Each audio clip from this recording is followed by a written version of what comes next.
After the release of Paper Mario: The Thousand-Year Door, it seemed like another sequel in the Paper Mario franchise would surely continue to build off the ideas of the first two installments. It felt so obvious, yet it was for that very reason that the game that did succeed TTYD caused a stir within the fandom. Super Paper Mario, the third game in the Paper Mario series, deviated quite heavily from its predecessors, and it was this very shift that damaged the title's reputation upon release. In the many years since, Super Paper Mario has become favored by a large swath of the fandom, especially in comparison to the games that came after. But even with its sizable entourage of fans, the game still carries with it that divisive stigma. It's always interesting to see where people land with this one. Up until very recently, I was very confident about where I stood as far as this discussion went. I was confident that I would enthusiastically say that Super Paper Mario was an underrated masterpiece that delivered something not only on par with, but better than its predecessors. However, after replaying the game to talk about it, it turns out things have changed. Wow, did some of my feelings change. I should be upfront about the fact that Super Paper Mario was the first game in the series I ever played. Also, it was the very first Mario game I ever played. Well, technically Mario Party 8 holds that title, but seeing as how that's a multiplayer party game, one which I already made a video about, if you want to check that card or link in the description to watch after this video, you should do that. Super Paper Mario was my first true Mario experience. At the very least, it was the first one with platforming and jumping and stuff. As such, I was blissfully unaware of any of the context surrounding the series at the time. I just thought this was what Mario games were. Little did I know that I'd go on to become a pretty big fan of Mario as a whole. Having now played every game in the Paper Mario series, and becoming somewhat of a Mario expert myself, I understand where fans were coming from at the time. Nevertheless, I have a bias, which is gonna be a really hard thing to get around. There's just nothing I can do about that. I hold a lot of love for this game deep in my heart, but I will do my best to cast all that aside and be as objective as I can. This one's gonna be a doozy, but I'm ready to take this deep dive. Well, that's not ominous at all. Okay, just gotta get through this and we'll be halfway done with our quest to collect all 6 paper hearts. Wow, it's kinda hard to believe that we're almost at that point. Once we're halfway done, we can finally, wait, Cheeto Cat, what happened to the egg? Oh, this thing really wants to hatch. This is bad. We don't even have half of the paper hearts yet. Between this and the void that appeared before we could even get the second heart, I'm worried that something bad's gonna happen if we don't pick up the pace. Yeah, you're right. With how significant this game is to me, this paper heart should be a piece of cake. All right, why don't we stop wasting time? This is my Super Paper Mario Retrospective.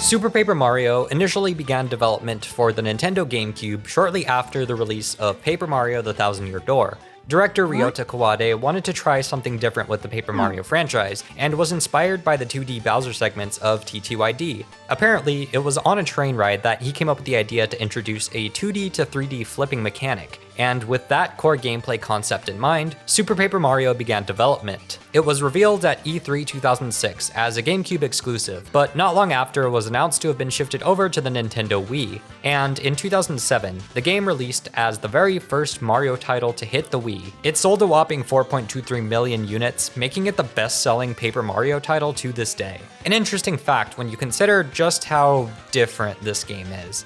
Yeah, figuring out the most ideal way to tackle this one has been a challenge, to say the least. What I initially thought would be a script that would be shorter than any of the ones to come before, ballooned into something, quite massive, you could say. No, don't look at the runtime, stay with me. If you've been following along with this series up to this point, I want you to take the structure that I established in my last 2 videos and just toss it like your inventory's full, because it probably is. This is a reminder to clean your room. I simply can't talk about this game like I did the previous 2, because the fundamental changes made to the overall structure and just the overall off-kilter qualities to this game necessitate tackling things in a slightly different way. Spoiler warning for not just this game, but 2 games that came before, although I'm not gonna be talking about those ones as much. Just gotta get that out of the way. All right, we all clear? Let's go.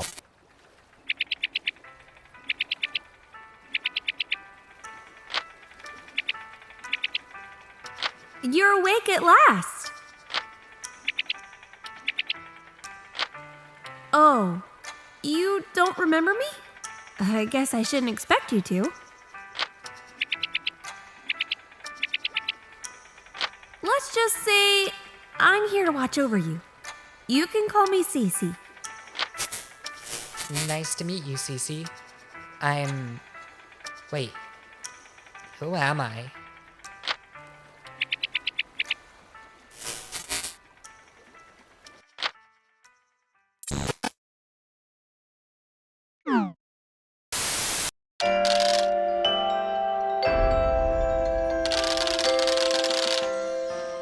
Super Paper Mario begins much like the other titles in the series which came before. It starts with a story. A mysterious narrator tells us about a mystical item, in this case, a prophetic book. Many desired this book, seeking glimpses of the future, but this book did not bring happiness, as it held dark secrets not meant for people's eyes. It was called the Dark Prognosticus, and it was sealed away. This is a tale of that book's previous owner. It is a tale of love.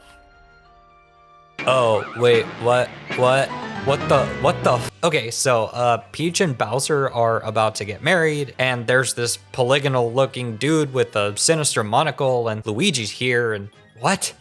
This thing appears, and Monocle Guy tells it to destroy the world, and, okay. I'm intrigued. So we boot up the game proper to see how the heck we got to this point in the first place. Mario and Luigi are hanging out in their house like normal. It's a bit of a tradition at this point. So much so that Luigi starts taking this time to complain about how normal everyday life is. Hey, look at that, it's our friends from the first 2 games being acknowledged. Aw, that's nice. The 2 bros decide to pay Princess Peach a visit, but the one and only Toad to appear in this game lets them know that she's been kidnapped. It's obviously gotta be Bowser, but when confronted, Bowser seems confused. Suddenly, a new villain appears named Count Bleck, and he just gobbles everything up, except for Mario for some reason. Anyway, while Peach and Bowser are getting married, Mario lays alone in Bowser's castle. He wakes up to find a rainbow-colored butterfly named Tippy, who brings him to a mysterious land in between dimensions called Flipside. They meet up with Merlin, an ancient being who fills him in on what he needs to know. His design is basically the same as all of the other Merlins that we meet in the previous games, only he's different. I don't think he's the same as those guys. I don't know, don't think about it too hard. This Merlin informs us that there's a dark prognosticus and a light prognosticus. The dark one foretells the end of the universe, and its events are set in motion by Count Bleck, causing giant voids to appear all across the sky in various dimensions. If not stopped, they will continue to grow until they consume all worlds. The light prognosticus was created specifically to counter the dark one, though there is no certainty that what any of it describes will happen. Mario, being the chosen hero, is tasked with collecting the 8 MacGuffins known as the Pure Hearts, the essence of pure love, which are the only things powerful enough to counter the Chaos Heart, the evil big bad MacGuffin that we saw at the beginning. Merlin happens to have the first Pure Heart, which he gives to you. Huh. You know, something about these Pure Hearts seems very familiar. Now you must decide if you want to save the world or not. The game actually gives you a choice here, and if you refuse enough times, you'll just straight up get a game over. I like this game already. So you take this sucker over to a heart pillar, plop it in, and boom, you get a door. Go through this door in the main hub area and enter Chapter 1. which actually starts by introducing us to the gaggle of Bleck's henchmen, which we're going to be facing throughout our adventure. We're also going to be flashing back to our villains on a pretty regular basis, as in between each chapter, so get used to this. We exit the door and begin with Lineland, a grassy area that's just about what you would expect for a first level in any Mario game. What you notice right away, if you haven't already, is the fact that the game looks and feels very different from the two previous entries. Yeah, Super Paper Mario is a 2D side-scroller, with an asterisk. We'll get to that in a moment. With this new perspective comes a new style of controlling Mario. You flip your Wii remote sideways and basically play it like a new Super Mario Bros. Game. This version of our Paperboy is far more nimble this time around, moving at a faster pace and jumping much higher than any plumber I've ever seen. Look at the leap of this man. Chapters are divided into 4 distinct sections, so let's start with 1-1, which is pretty simple, as it starts by recreating the level layout from the very first Super Mario Bros. Game. You hit blocks, get coins, jump on Goombas, all the Mario things. You've seen all the videos talking about how good this level is. The UI shows a health counter in the top left corner, which is depleted when taking damage, and is replenished by grabbing mushrooms. Then you've got your score counter, serving as the experience points tracker, and lastly coins, which are still currency, just as you would expect. While the game borrows a lot more from core Mario gameplay, many of Paper Mario's most important pillars are still present. The emphasis on narrative, 8-chapter structure, leveling system, items, party members, kinda. It's mostly there. It's just missing turn-based combat. Oh no! Yeah, turn-based battles have been removed altogether, which is unfortunate if you were hoping for more of that. Instead, Super Paper Mario is more of an ARPG, or action RPG. Everything takes place on the overworld, with jumping on enemies being what you gotta do to deal damage. Defeating enemies will still net you experience points, which increase your health and attack power, though those are the only 2 attributes which are affected, and they automatically alternate, streamlining the leveling process, but removing a lot of the strategy in choosing how to build your character. Interestingly enough, the previous Paper Mario games never leveled up your attack power, instead that was on an incremental basis based on progression in the story. Eventually we'll circle back around to this and explain why this was a pretty questionable decision IMO. Badges, which were a big part of the previous 2 games, are virtually non-existent, and partners are handled differently. Before we can really take a deep dive into the battle mechanics, we should head over to Bistovius' house, which appears empty, but Tippy lets you know that you can point your Wii remote at the screen and make invisible things visible, so they can be interacted with. That's kind of cool. The first couple times. This cursor is also what allows you to get hints and information on enemies, basically the same as the tattle function offered by characters like Goombario or Goombella. Upon entering this not-so-secret door, you meet Bistovius, an ancient being who holds a very crucial power, breaking the 4th wall. Something I've become very acquainted with. Hello, viewers. Hi. Bistovius is kind of creepy. Motherfucker knows he's being watched by the player. I guess Lord Crump in the Thousand Year Door also had this ability. Hey, that reminds me. Cheeto Cat, what exactly does the orange paper heart do? Ah, come on, you're keeping me in suspense. Alright, I guess I'll wait. Well, while I wait to figure out how to use this dang new power that we recently uncovered, Mario gains a new ability of his own, the ability to unlock the 3rd dimension. With the simple press of an A button, boom, the game is now 3D. Flipping to 3D reveals some goodies, so you nab them and get the heck out of here. The remainder of this level is primarily about showcasing the 3D flip ability. That's all I'm gonna say on this mechanic for now, though I will definitely need to revisit it and go in more depth later. Trust me.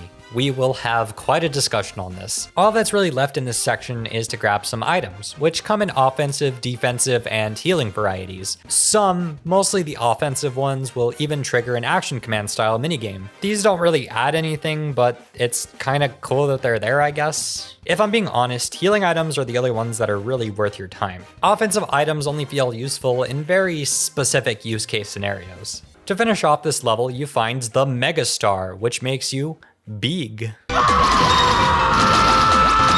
You end the level by hitting the star block, and just like that, you move on to 1-2, which changes the theme from grasslands to desert. It introduces these flippy rectangles, which I'm convinced are here for the sole purpose of wasting your time.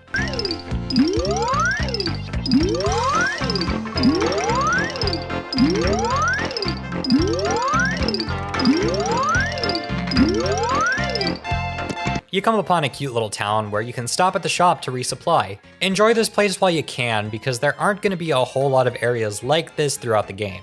This aside, the only real notable thing that this chapter does is introduce the first pixel, Thorough. Pixels are interesting because, in a sense, they act similar to partners from the previous games. In Thorough's case, he acts like an extendo hand, grabbing items to pull them closer to you so you can throw them. Look, he even looks like a hand. And Nintendo sure does love their hands. Sadly, this hand is lacking any significant character depth. I know, you were expecting a lot from this little guy. In fact, all pixels suffer from a problem which I will henceforth dub Geometry Dash, which is a pretty cool game you should check out if you haven't already. I call it this because all of these characters are composed of geometric shapes, and you kinda dash through all of their character development as soon as you meet them. Once they join your party, they say nothing for the rest of the game. The only exception being Tippy, the very first pixel you meet, who acts like the game's equivalent to a companion that you would meet in a Zelda game. She's your guide through this strange world and becomes very important as the title goes along. You will eventually come to understand why. Speaking of Zelda, pixels function a lot closer to an item that you might find in a Zelda dungeon. With Boomer,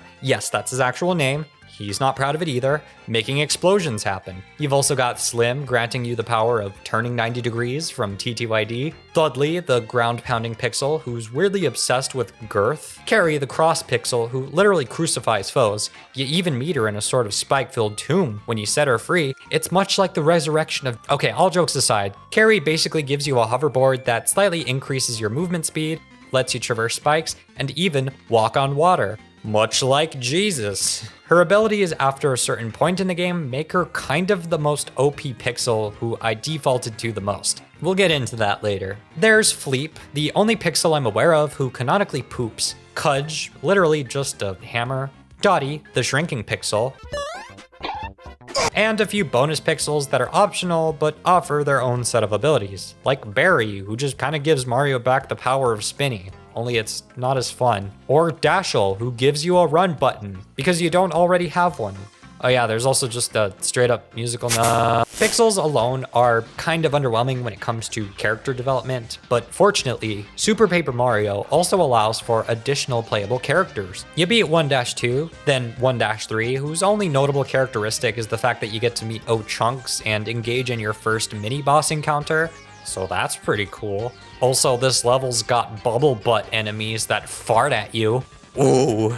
No, I am not making this up. After dealing with your fair share of these fellas, you can then enter 1-4, which is a bit more dungeon-like in its design, battle the big electronic dragon Fractale, and nab your first real pure heart. Congratulations, you've beaten Chapter 1. We check in with our rogues gallery once more, being gay, doing crime, all the cool stuff, before seeing what Peach is up to. You stealth around the castles for a bit, and at this point it feels like you're in for a lot of the same with what you encountered in the first two games, with these little vignettes that focus on Peach and what she's up to in between the different chapters. But pretty quickly we get a subversion of that trope as Peach gets cornered and things seem to be bad. But then...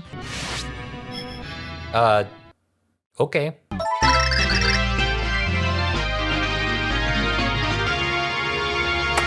Luigi! Peach becomes a party member for the first time since Super Mario RPG, and it's kind of shocking that it took so long, but it's awesome to have her joining us for the adventure again. Using her parasol, you can float over wide gaps and duck to avoid taking damage. I'm getting ahead of myself, but since there are only 2 other party members and they're right on the cover, I'll touch on them real quick. So you also get Bowser, and he's great as always. In terms of gameplay functionality, he's got twice his usual attack power, but his larger size makes him a bigger target for receiving damage, and he's got the slowest movement of any character. Though when you pair him with Carrie, all of a sudden you have yourself a deadly combination. Also, he can breathe fire.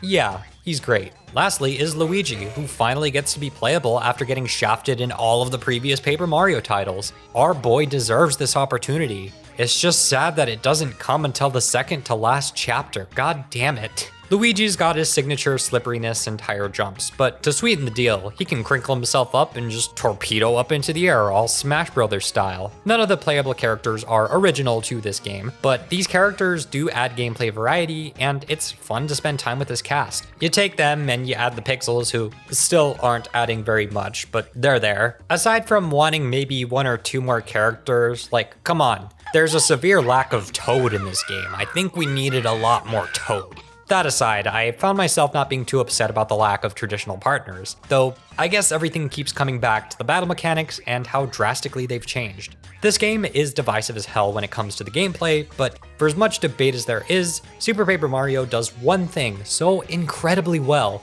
that it's unanimously praised. And rightly so, because that thing is the game's story. And oh my god, if you've never played this game, what the fuck? There's so much I want to say about this game in terms of gameplay, but I can't comfortably dive into all of that without first catching you up to speed with the entire story. So this is your final spoiler warning, and yes, I'm being serious. This spoiler warning actually carries some weight to it. I can guarantee you that if you know nothing about this game's story, it does things that you would never in a million years expect to see in a Mario game. So at this point, if you haven't already played this game, you've got two options. Playing the game for yourself is the most ideal way to experience it, but given that it isn't available on modern consoles, it's not a guarantee that you'll have the means to do so. So if you don't feel like playing the game yourself, your options are to watch a Let's Play, or keep watching this video where I'll do my best to keep it succinct but keep the important beats. If you go the Let's Play route, I'll go ahead and recommend Chugga Conroy's LP from all the way back in 2012. It's kind of cute because it was made at a time when Sticker Star had yet to be released and people thought it would actually be good. Oh, you sweet innocent child. Okay, so now that you know your options, you are free to choose how to proceed. If you do end up leaving this video, please come back, because we've got some cool surprises we don't want you to miss. Yes, Cheeto Cat, you know you love our viewers. Yeah, you do. Okay, we all clear? Good, because this is the final warning. You do that, Cheeto Cat. You do that. All right, I'm not gonna stall much longer, so let's just jump. Is everything okay? Well, I'm worried about you. You are? Thanks. You're a really good friend. I know your lack of physical form hurts. You helped me find mine, so I've been thinking of a way to help you find yours. I think I found something. And what exactly does that entail? Remember when we went to that convenience store and you found an empty chip bag? It worked for me, so maybe we can find a vessel for you. I found this book, and it has a map. We can go there. Cece, this sounds dangerous to me. Yes, but you're my friend. I want you to be happy. If you're sure about this, let's do it. I hope I'm doing the right thing.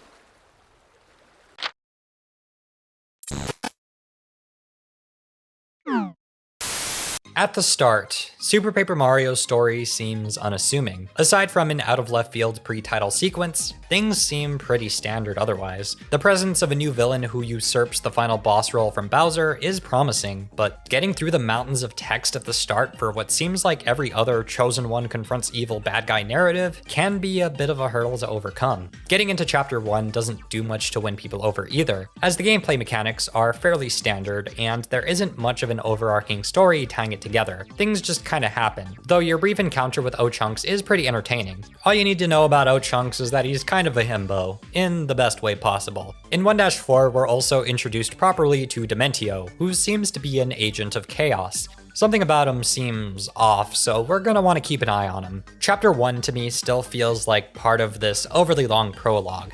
Chapter 2, I would argue, is where the game actually starts to kind of find its flow. The subversion with Princess Peach joining your party is a good way to kick things off. Given her new role as an ally, she's quickly removed from the castle by some weird force fields. Where'd she go? Soft music comes in. With simple text against a black background, we get a flashback which recounts an important meeting between two characters. One, a human, the other, a being of the Tribe of Darkness, the same tribe responsible for creating the Dark Prognosticus. Much like how in between each chapter we cut back to our rogues gallery, we also conclude with a little flashback that continues building on this recurring story. The first one keeps things pretty vague, but we're gonna learn more about this pretty soon. Back in Flipside, you find Peach passed out, you make her some soup, she wakes up, and proactively decides to join you on your quest, as she doesn't want to just sit around while you do all the work. With Peach in your party, you enter the second door. 2-1 is a fairly standard platforming level set in Gloam Valley, a sort of swamp type area. Here you get some time to get acquainted with Princess Peach and her capabilities, but what stands out in this level is this guy in a prison jumpsuit. That's kinda weird. What's he doing here? He refuses to talk to you if you're Mario, so you switch to Peach and this happens. After crossing some boundaries, he tells you bad things are happening at Merle's mansion, which is coincidentally where you're supposed to go. Chapter 2-2 takes you to this mansion, and it's here that you meet Mimi. Something about her seems off, as when you ask about Merle, she keeps sending you to rooms filled with deadly traps. Eventually, you find a key, unlock this door, and upon doing so, you release this dog-like creature, and Mimi gets chased.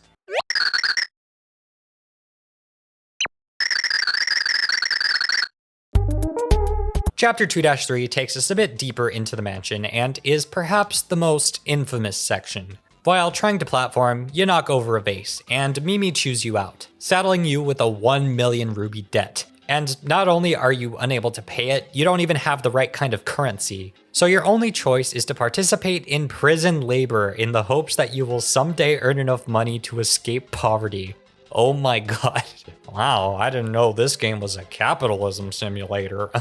Hitting this block will make you money, but it also takes forever to do. Although after presumably hundreds of hours, you can acquire the needed amount, but that's not what the game wants you to do. Instead, you gotta do some sneaking around, pay some guys, do some favors, and eventually you find this little hamster wheel.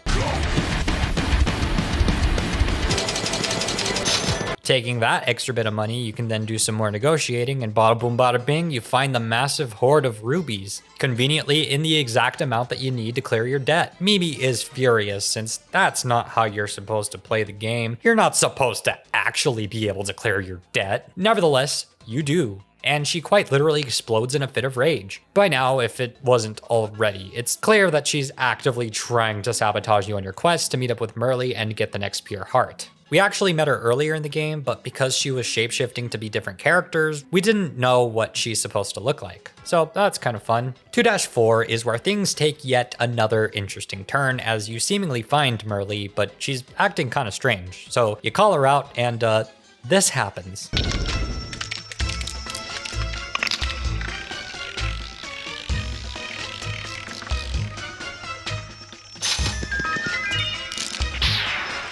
Oh my god, this is genuinely terrifying, especially if you're a kid. Oh, but don't you worry, the real creepy stuff comes later.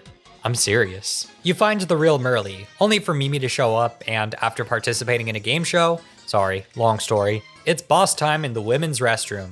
You win, get the pure heart, and once again, we show what's happening at Count Bleck's castle. More specifically, we see what Luigi is up to. Hey, Luigi, how you doing? Oh.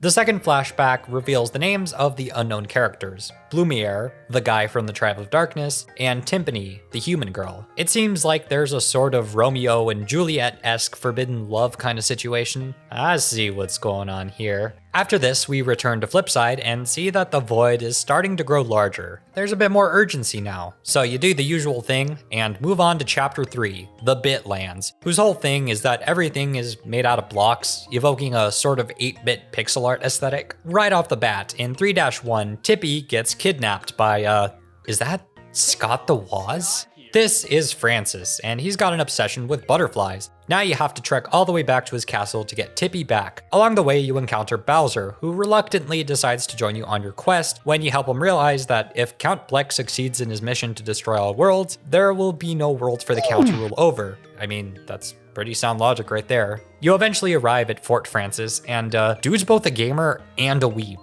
So he needs to go down. You can only infiltrate his lair by playing as Peach, because only super geniuses and hot babes are allowed. Dude, are you saying that Bowser is neither? After exploring for a while, you go inside, confront him, and this is a dating sim now. If you've ever wanted to flirt with Francis, this is your opportunity. I mean, Peach seems like she's into it, till she's not.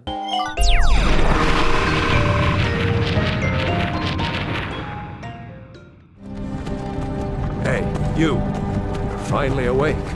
Francis is a bit of a tricky boss since he can vanish and materialize in different parts of the room, but eventually you take him down and rescue Tippy. She's so happy that you came to save her, so much so that a pure heart materializes. Okay, that works, I guess. There's an actual explanation for this, I'm just not gonna get into it. Chapter done. Now we check in with our villains once more. Count Blek and Nastasia, a character who we don't know a whole lot about, but who has seemingly sworn her loyalty to him, tries to convince him to change his mind about ending the world and such. But the Count says no, he's already come this far. Also, Dementio is here. Hi Dementio, how you doing? The next flashback shows us the two lovers hitting a point where they don't think they can be together. You can just smell some conflict incoming. You move on to chapter 4, which takes place in space. But Mario can't breathe in space. Since you can't breathe in space, you gotta do a little fetch quest to get a bowl that you repurpose into a helmet, and this is in the same game that you can just breathe underwater no problem. Make up your mind, game. Chapter 4-1 has no platforming to speak of. Instead, you kind of just float around in space and shoot laser beams courtesy of this little fella that you meet named Squirps, a tiny alien child that's here to help you find the next pure heart. He shoots lasers out of his mouth. He's characterized as being kind of annoying and being a bit of a nuisance, but you do need him since he's the only one who knows the way. 4-2 drops us on a planet with low gravity, and Squirps, he needs to drop a deuce. But somebody's occupying the space porta potty since there's no toilet paper. They ran out, I guess. So this level is legit. The quest to help a floating rectangle wipe his crusty ass. He's been in there for God knows how long, so who knows how crusty that butthole's gotten by now. I'm sorry for putting that image in your head. What is this game? Eventually, you get to the final zone, which is the Woe Zone, my absolute favorite name for any area of this game, which has some fun gravity shifty action a whole year before the release of Super Mario Galaxy. You get to the final section, but just before you can nab the pure heart, Mr. L shows up.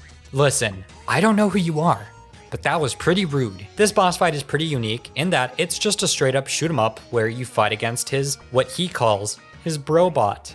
That's cute. After beating him, he retreats, and you enter the final room of the Woe Zone, which is where Squirps reveals that he's actually a prince. 1500 years ago, his mother, the queen, caught wind of an impending destruction, so Squirps was put into cryo-sleep so that he may guide the chosen hero at the right time. And now he succeeded with his mission. It is bittersweet seeing Squirps talk to the statue of his late mother, but he seems pretty chill about it. Look, I wasn't super attached to Squirps as a character, but this scene was a little touching at the very least. It worked. It did what it meant to do. All right, we got another pure heart. Cutting back to Blek's castle, we see that the Count and Nastasia are alone. Nastasia sort of professes her love for the Count, saying that she wishes she could have been that girl, and that things would have been different. But the Count says that no one could ever replace her. She's gone. Gone from all worlds, never to return. Wow, this dude's got some angst. At this point, if it wasn't already clear, the flashbacks seem to be fleshing out Count Blek's backstory. Blumiere and Blek are one and the same. Speaking of these flashbacks, the next one shows that Blumiere and Timpani are still very much in love, but those around them will not allow them to be together. They decide that they must search for a place where they can be allowed to love each other. As soon as we fade to Flipside, Tippy faints, though she quickly recovers. It's here that we discover a bit about her past, notably the fact that Tippy wasn't always a pixel. Merlin found her some time ago wandering aimlessly through dimensions on the brink of death. Andy saved her, but she lost her memories. Oh, now you probably know who she is. So we're now halfway through the game, and things are about to take a bit of a drastic shift. The first half is mostly a wacky series of individual stories with bits of overarching narrative being set up in between. But the second half of Super Paper Mario is where, for lack of a better term, shit gets real. Hey, how's it going? I'm Francis, and today I'm here to tell you what's up.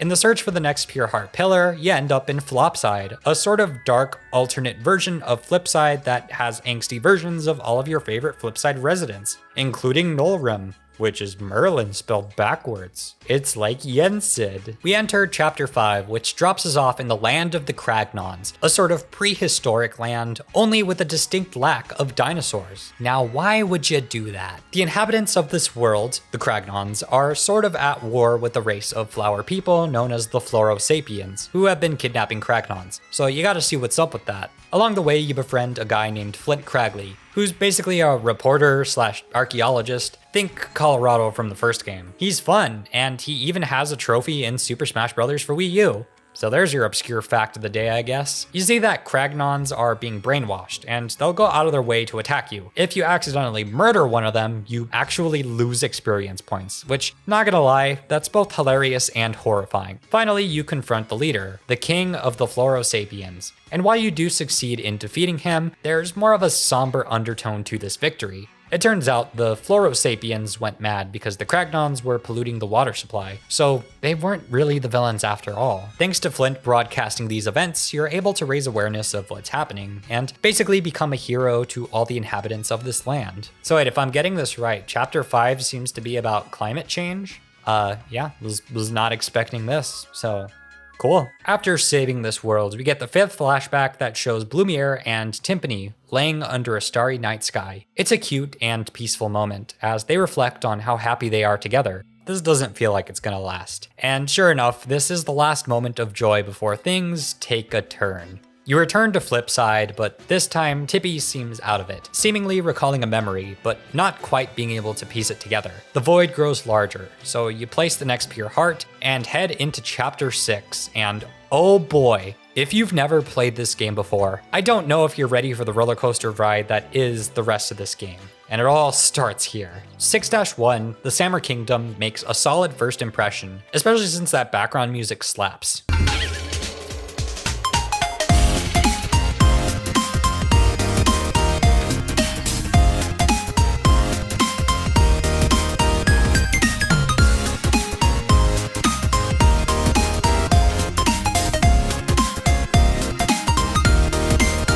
The design of this area is also beautiful, but that beauty is undercut by the giant void in the sky, which is far larger than any of the ones that you've encountered thus far. It appears that this world is on the brink of destruction. You walk forward and end up in a duel. This is a Samur guy. It sounds like samurai, whoa. He's not very difficult, so you defeat him, and King Samur appears, pulling out the pure heart, but he won't give it up so easily. You must prove your worth by participating in a 100 fight tournament. You kinda just wish he would give you the pure heart, but sure, you play along. So you set off, engaging in battle after battle. They start off fairly simple, but grow gradually in difficulty as you go along. It sort of harkens back to Glitzville in the Thousand Year Door, only here you can play as Bowser equipped with Carry and deal with these fools in no time flat. But it does get pretty tedious pretty quickly, doing the same thing over and over again. Especially since the in-between of all of these battles consists of walking to the end of the room, going into the next room, walking up to the next Samur guy, hearing their little introduction, and then doing the fight. After a dozen fights, you're probably feeling like just getting a move on. But nevertheless, you keep going, waiting to see where the story takes us. You make it to the 20th gate, and all of a sudden, the void grows more. Suddenly, Count Bleck has appeared, here to instill dread, and gloat about his plan to end all worlds. Tippy becomes enraged. Bleck decides to show some vulnerability for a moment. Aside from Timpani, nothing mattered. That name, it triggers something for Tippy. Bleck departs, but now the clock is ticking. At the rate you're going, you're never gonna make it to the end of the tournament in time. Your opponent flees, so you move on to the next gate, and the next Samur guy just lets you pass. He's not gonna fight you anymore. None of the Samur guys are gonna fight you anymore. They know how urgent the situation has become. You rush through the next few gates, and here at the 25th, you hit the block that ends this level. 6-2 begins, and King Samur greets you. He recognizes the gravity of the situation and tells you to simply open up the nearby chest to gather the heart.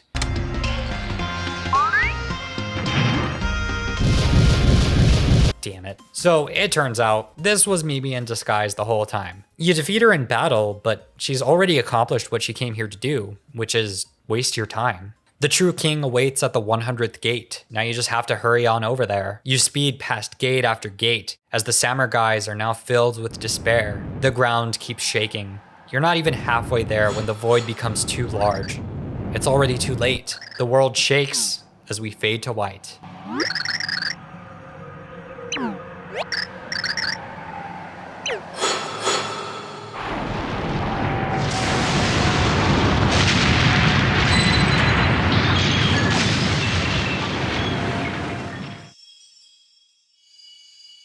Tippy realizes something about Count Bleck. She knows him from somewhere. but she's quickly jostled back to reality. The Chapter 6 gate is still there. You came back empty-handed, so with caution, you enter the door once more.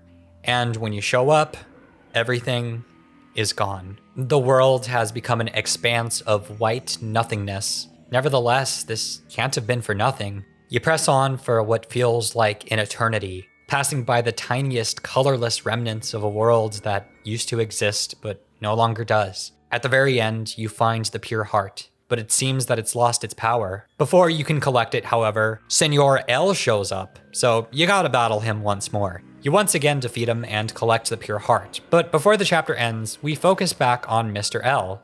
Dementio appears, and well, he basically kills Mr. L. Rest in peace. It was nice knowing ya. We see the Count at his castle as he thinks more about that pixel that he encountered. It seems that he knows who that pixel was. Not that it matters anyway. He's too far gone. The 6th flashback takes us to an argument between Blumiere and his father. His father has done something with Timpani. Timpani no longer resides in this world. The love of Blumiere's life is gone, and his father, no, the entire tribe of darkness to which they belong, are to blame. We move back to the present. You bring the powerless pure heart to Merlin, and yeah, the thing is useless. Not to worry, Dementio is here.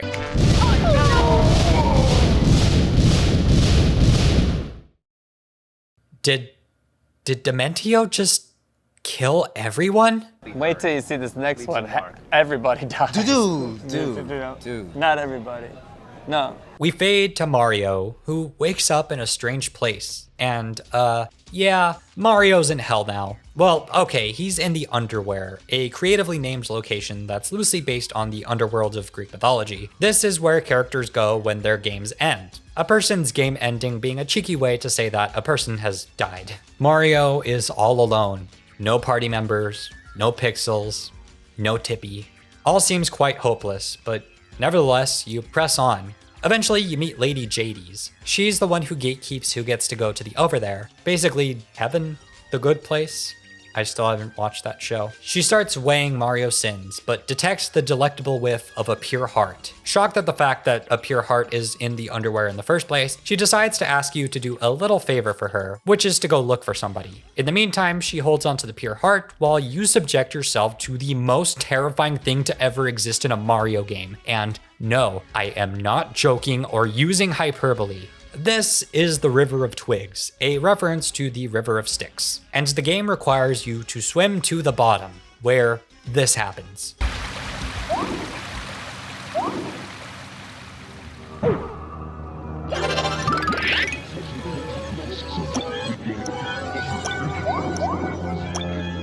So, between the disembodied hands, the claustrophobic setting, and that goddamn music, this section is incredibly uncomfortable. I think it's mostly the music. This track genuinely makes my skin crawl. It's ugh.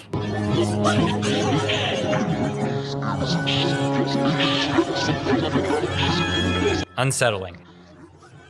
I love it. Anyway, here's Luigi. Oh yeah. What the heck was he doing down here? Has he been here the whole time? I have no idea what he could have been doing otherwise. You use Luigi's power to find Lovebee, a NIMBY, basically a sky creature, an angelic type being. She disses the stash and is overall quite rude, but you bring her to Jades and she sends you back to the mortal realm because it turns out your game isn't supposed to be ended. How nice. You're reunited with Tippy, Merlin, and your other pixels, but Peach and Bowser are still missing. You place the pure heart, unlock the final normal door, and enter Chapter 7, which is the Underwear.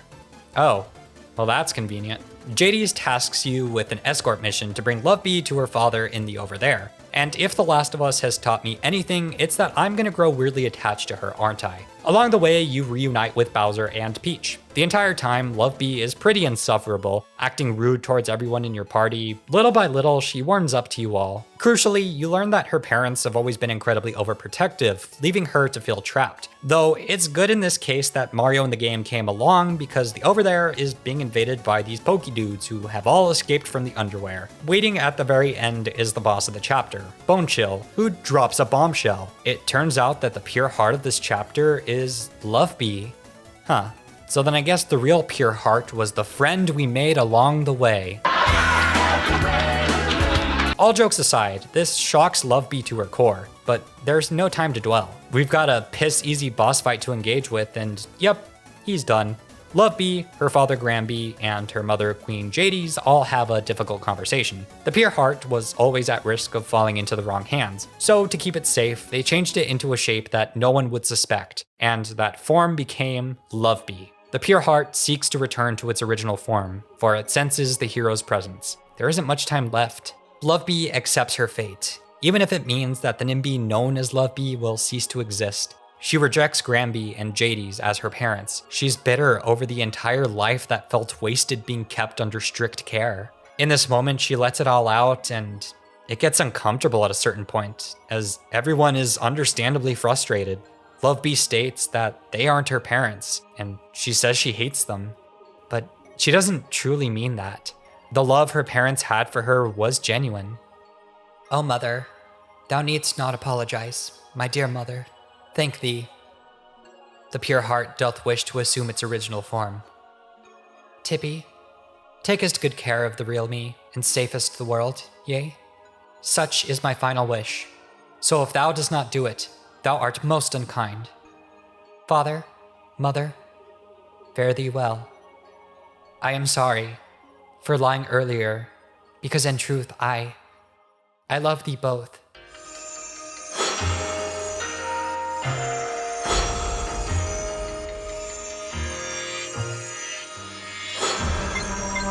With that, you have the final pure heart, the one that comes at the greatest cost.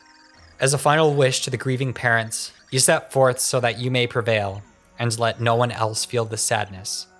And then this moment is slightly undercut by Luigi saying okie dokie. What the hell, dude? Read the room.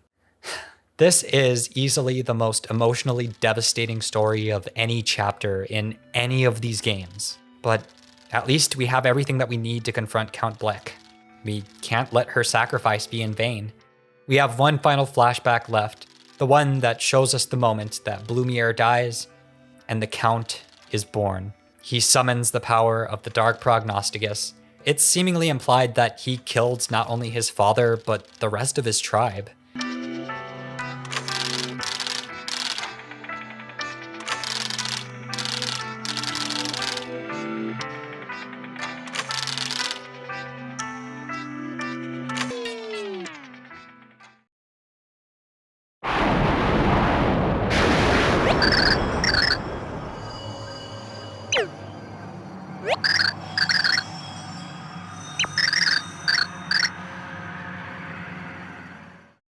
After this final flashback, we see that Tippy now recalls her memories.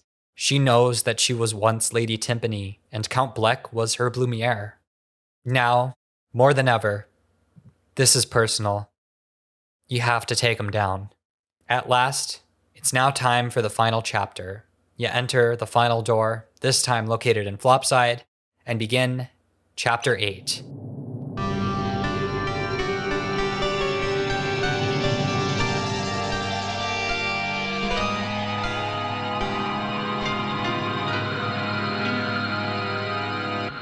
This section of the game doesn't mess around. You must call upon every ability at your disposal as you deal with several enemy gauntlets broken up by some puzzles. 8-1 ends with a fight against O-Chunks, only Bowser takes him on by himself. He wins, but decides to save O-Chunks' life. In the process, he's left behind. You don't know what happened, but you press on. Chapter 8-2 concludes with a Peach versus Mimi fight, and a similar fate awaits. Then 8-3 with a Luigi v Dementio fight. Once again, it looks hopeless for the two. The time has come for 8-4, the final section of the game. Now, it's just Mario and Tippy. Tippy reminisces one final time on their journey together, and you press on. You make it to the end where Count Bleck awaits. Tippy tries to reason with him, but there's no going back. He's in too deep. You begin the battle, but the Chaos Heart makes him invincible. That is, until your friends show up, revealing that they had survived. With the literal power of friendship, plus the pure hearts, you finally have the power needed to take Count Bleck down. But the Chaos Heart will not cease unless Count Bleck's game has ended. Tippy consoles him, telling him she's here, and that they can finally be together. But Bleck sees no other choices. He has to die. Besides, he's done so many evil things now, just knowing that Tippy is alive is enough to give Count Bleck peace. You! What are you scheming? Well, Dementio was about to give the Count exactly what he wanted, until Nastasia stepped in the way, but that's okay, he says. It doesn't matter what happens to Count Bleck. Dementio was in control. He just needed someone more powerful than him to defeat the Count. This is why Dementio was secretly helping Mario out all along. It was all part of his evil plan, and wait, Luigi was Mr. L all along? What?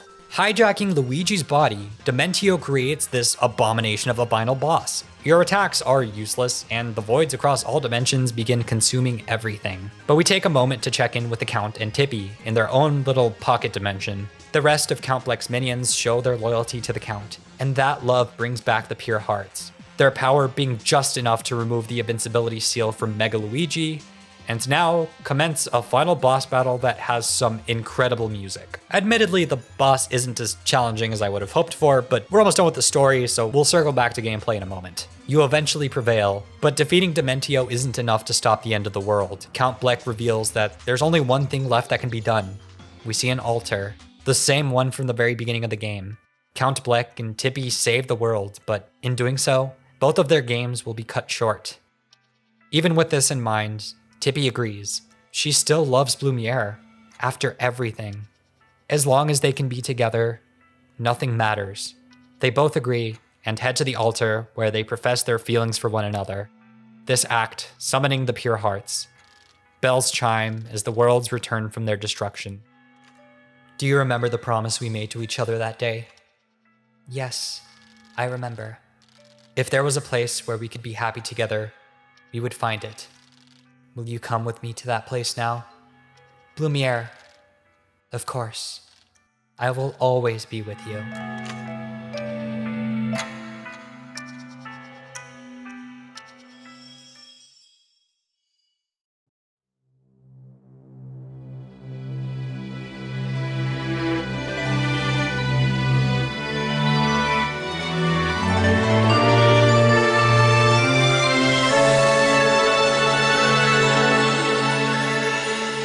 All of our friends and former foes are now gathered at Flipside as the void fades away. The world is saved, but Tippy and Count Bleck are gone. Could their games have ended? No. Nastasia knows in her heart that they're both still alive, somewhere, in some way. Nastasia breaks down in tears, but is comforted by Mimi and O-Chunks. The three vow to create that world that Count Bleck would have wanted deep in his heart. A world of love, not war. Everyone decides to set off for a lovely meal together. The dark prophecy averted. Our story comes to an end. May we meet again in another time and place. The credits play as images of your adventure flash by. The very last thing we see is a grassy hill, the silhouette of what we can only assume to be Blumiere and Timpani together. They finally found the place that they were looking for. The two slowly disappear from view, and that is the story of Super Paper Mario. Geez, that took an awful long time to get through, didn't it? But wow. It just makes it even more hilarious that this was my very first Mario game because no story told in the Mario universe has ever come close to this. Though I'm writing this before the release of the Mario movie, so, who knows what kind of emotional depth will be hiding there. I don't know. In a sense, you could argue that it feels out of sense to bring these two elements together, and I can agree to an extent. But this story definitely made this experience an incredibly memorable one. Listen, I know this word gets memed on, but when I was 9 years old playing through this for the first time, it was pretty epic. And now, a lot of its more tragic and bleak elements stand out to me. It ultimately makes this bittersweet ending to the story hit a lot harder. Count Bleck is the most fleshed out we've ever seen of any Mario RPG antagonist, and if I'm being honest, the game got me to the verge of tears a couple of times. If I didn't already know what to expect from having played this game several times, it's highly possible that as a first-time player, it would have turned me into an emotional wreck. With all that being said, it isn't perfect, as close as it feels to that word. The opening is about as long as it needs to be, but at times the pacing can feel a bit sluggish. This is especially noticeable on repeat playthroughs. I personally found things pretty compelling right from the get-go, but I also understand that for most, it can take time for the narrative to really justify itself. And it does take time to really pick up steam and get to a point where you're like, oh, well, this is different. If all you want to do is get into the gameplay, I can see the constant interruptions for long stretches of text to be tedious. And for as much as I love this story, I'll admit that not all of this was necessary. I do think that in places the script could have been tightened up just a little bit more. Chapter 1, as I said before, has some fun interactions and a few goofy lines, but nothing interesting in terms of story. Chapter 1 has always been the weakest chapter of any Paper Mario game, but I still feel like the previous games had a bit more to chew on. Chapter 2 improves greatly, as it leans more into the comedy mixed in with a bit of horror. Likewise, Chapter 3 is also absurd with its premise, but in a good way. Francis is a genuinely hilarious character, and I only wish that he had more of a presence throughout the earlier sections. Chapter 4 is arguably the weakest, up until its ending, which has a surprising amount of emotional depth and maturity, something that continues into Chapter 5, which also ends in a more profound way. Chapter 6 is a crowning achievement,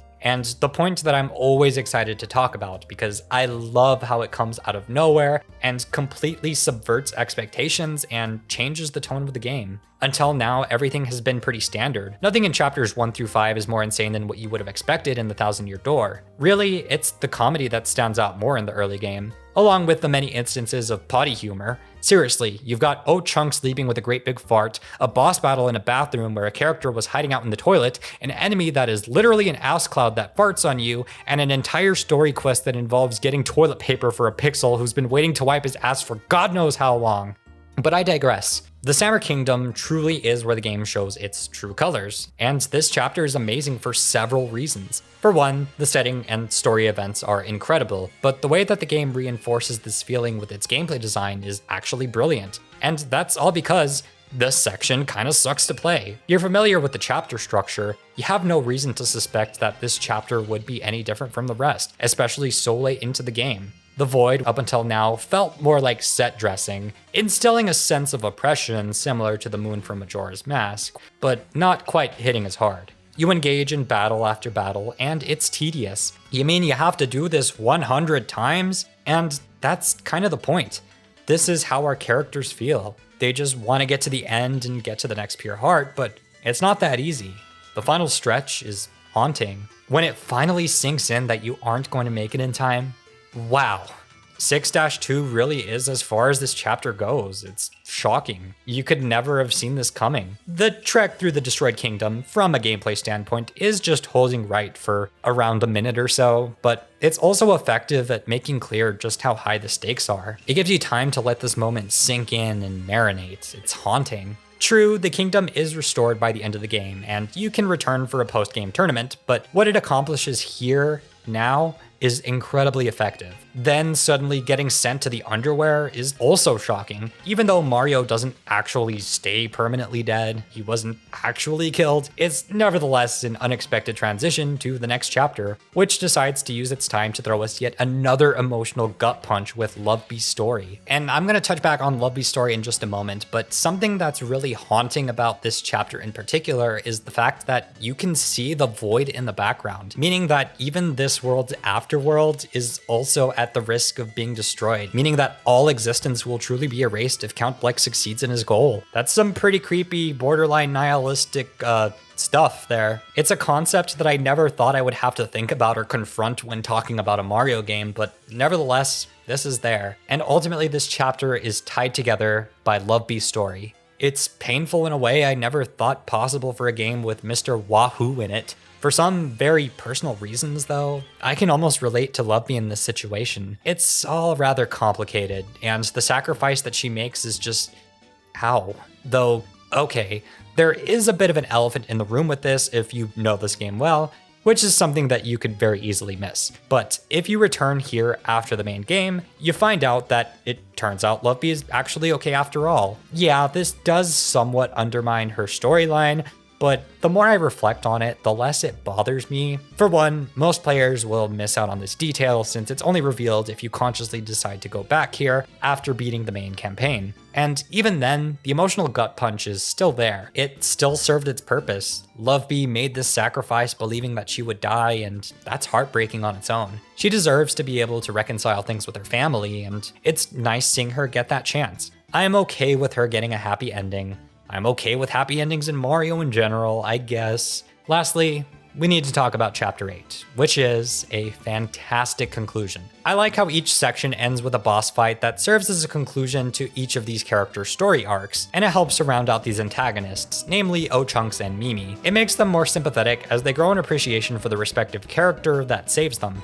Well, aside from Dementio, who I guess does appreciate Luigi in a way. I think this is a good spot to quickly discuss our main characters, Mario, Peach, Bowser, and Luigi, who are all great, though admittedly Mario himself does feel kind of out of place in the story. There's actually a lot of optional dialogue all throughout the game that you'll only hear if you play as other characters, since Mario, once again, is not very talkative. He's silent. Although when he does talk, it is adorable.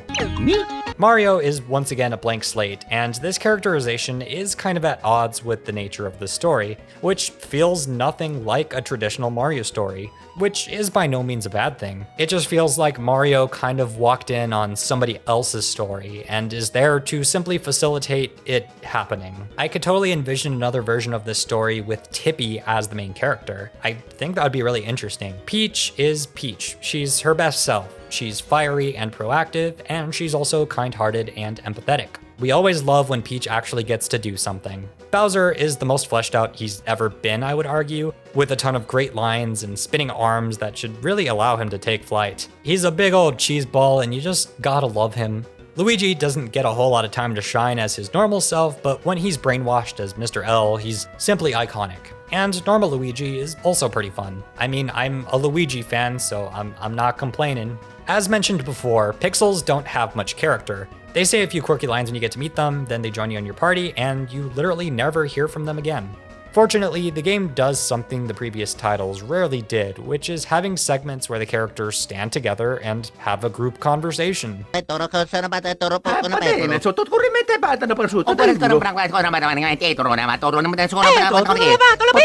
really makes this ragtag group of heroes feel more like a cohesive team. Speaking of that team, Tippy is kind of the true protagonist of the game. She basically speaks whenever you might expect Mario to, but beyond that, she goes on her own journey, recovering her lost memories and being central to the entire theme of the game: love. Aww. It's amazing how what is essentially a few rainbow-colored triangles can be such a fleshed out and deep character, but I was truly happy for her to finally regain her true form and be reunited with the one she loves at the end. She's incredibly sweet and likable. I especially love how she plays off the team, being someone who isn't familiar with the usual dynamic between Mario, Peach, Bowser, and Luigi. Her story concludes happily, but you really miss her by the end. This does stay permanent, as loading your completed save file brings you to a post-game where Tippy remains gone. We never get any clarification with what happened to her beyond this little post-credits image. If you're desperate to fill that Tippy-shaped void, you can actually go to Fort Francis, and for just 999 coins, you can buy Tiptron, a robot that is meant to perfectly replicate Tippy.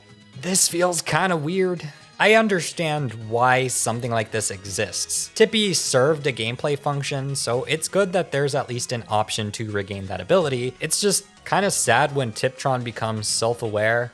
Yeah, this is awkward. Lastly, there's the cast of villains. O-Chunks is pretty funny. Mimi has the most drip of any character. Dementio is just pure chaos, and yeah, he's a bit of an archetype, but he's a fun archetype. Him turning out to be the real villain at the end was a twist that's probably easy to see coming now, but it genuinely surprised me as a kid, and it allows Count Bleck to have a redemption arc. But before we talk about him, we can't forget about Nastasia. She doesn't get a ton to do in this story, but with what she has, she's surprisingly deep. And when she breaks down in tears right at the end of the game, that almost got me. Finally, we have the Count. In essence, the other protagonist of the game. And what more can I say? When you finally understand his backstory, his nihilistic motivations become somewhat understandable. He's a far cry from these goofy villain of the week types that we've gotten used to in the Mario series, and He genuinely has a lot of baggage and a lot of hurt brewing inside him. You know that what he's doing is wrong, but at the same time, you can't help but empathize with him. Yeah, Count Bleck is probably the most complex character in the entire Mario multiverse, I guess. So that's Super Paper Mario's story, which truly is as good as everybody says. At least that's what I think. And I'm happy to have gotten the chance to share it with you if you weren't already familiar with it. So yeah, good game. Huh. No paper heart. That's weird. Oh! Gameplay. Right. Okay. Okay, I've been putting this off for long enough. Let's actually talk about the thing that you as the player engage with and finally go in depth with the rest of Super Paper Mario. What happened? Where are we? Shh, you're really loud. Everything's fine. We succeeded. Well, kinda. I don't fully understand what happened either. Did we find what we were looking for? Yes, I have the egg right here. You can hold it if you want. Oh wow, it's... I have hands now? And my voice is different? Cece, what happened? You missed a lot when you passed out. JJ, I'm sorry. We were in danger, and putting you in this vessel was the only way to get out of there alive. How'd you do it? Whose body is this? I'll explain everything when you're ready. For now, you need to get some rest. Oh. Am I gonna be trapped like this forever?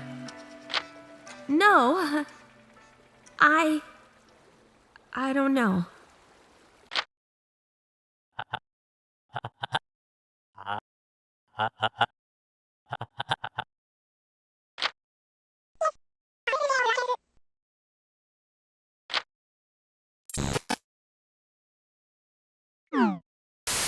This next section is going to sound harsh, but please understand that this critique comes from a place of love. If we're talking about the game based on story alone, it's an easy S tier. But there is an actual game that players engage with. So let's finally get into the meat of it all. Super Paper Mario's title alone makes clear just how different this experience will be from a more traditional Paper Mario game. It implies a hybrid between traditional Mario platforming gameplay and Paper Mario RPG elements, which is exactly what Super is. But does it do a good job of that? I would argue in a lot of ways it's kind of mixed. And in other ways, it's just deeply flawed. And this is coming from someone whose first Paper Mario game was this one. I'm gonna start with combat since that's the biggest change made to this game. Super Paper Mario didn't need traditional turn-based battles to be enjoyable, but the system replacing it should carry with it a similar kind of depth. Action RPGs can have a lot of depth, but sadly, not only do I think Super Paper Mario falls flat in this department, it's also unbalanced and frankly tedious at times. At the start, you're mostly going to be jumping on enemies to deal with them, which is the standard Mario thing, and at first it feels pretty good. But this mechanic loses its luster pretty quickly. It's hard to describe it, but with the way this game controls and just the way that these levels are designed, it doesn't bring the same satisfaction that you would experience running through levels in, say, New Super Mario Bros. Or Super Mario World. Basically any of the traditional 2D platformers. There's a reason enemies in those games go down in a single hit or two. 3 max if we're talking about a boss fight. Though the platformers aren't particularly great when it comes to bosses in general, but that's a whole different discussion. Eventually, the act of jumping on enemies gets a bit more tedious when you stretch it across the length of what's essentially a beefier kind of game.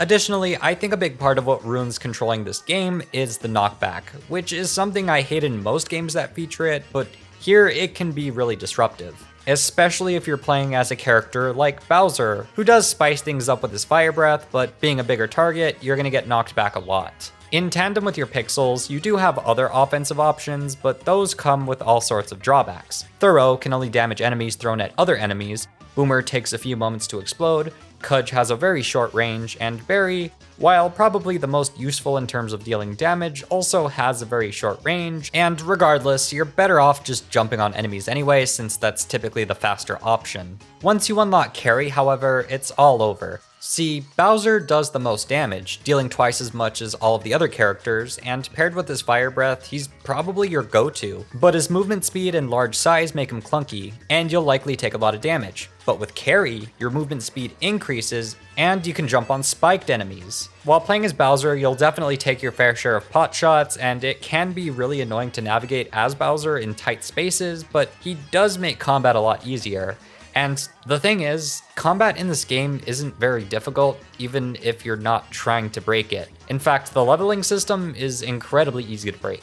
Even if you don't play as Bowser with the carry method, the game's enemies don't put up much of a fight. I don't think I saw the game over screen once this entire playthrough, and I was never particularly worried about running out of healing items. I also felt discouraged from experimenting with different pixels and characters, since I would just go with whatever dealt the most damage, or whatever was most convenient and stick with it. So basically I'd always have carry out because of the slightly faster movement speed, and if I wanted to deal with enemies quickly, I'd whip out Bowser. This gets to a couple of other issues. The leveling system, and stylish moves. Like in Paper Mario 64 and the Thousand Year Door, you gain experience points by engaging in combat. The freedom to choose your stats is non-existent, as you simply alternate between increasing your HP by 5 and your attack power. Problem is, it doesn't take long for you to start becoming over-leveled, and when you do, it takes not very difficult combat and exacerbates the issue even more. Combine that with Bowser's double damage output, and yeah, you're gonna be dishing out a lot of damage pretty quickly, especially in scenarios where you can repeatedly short hop onto enemies. There's also these things called catch cards, which correspond to the different enemies in the game, and as long as you have a catch card for a specific enemy, you'll deal double the damage to that enemy,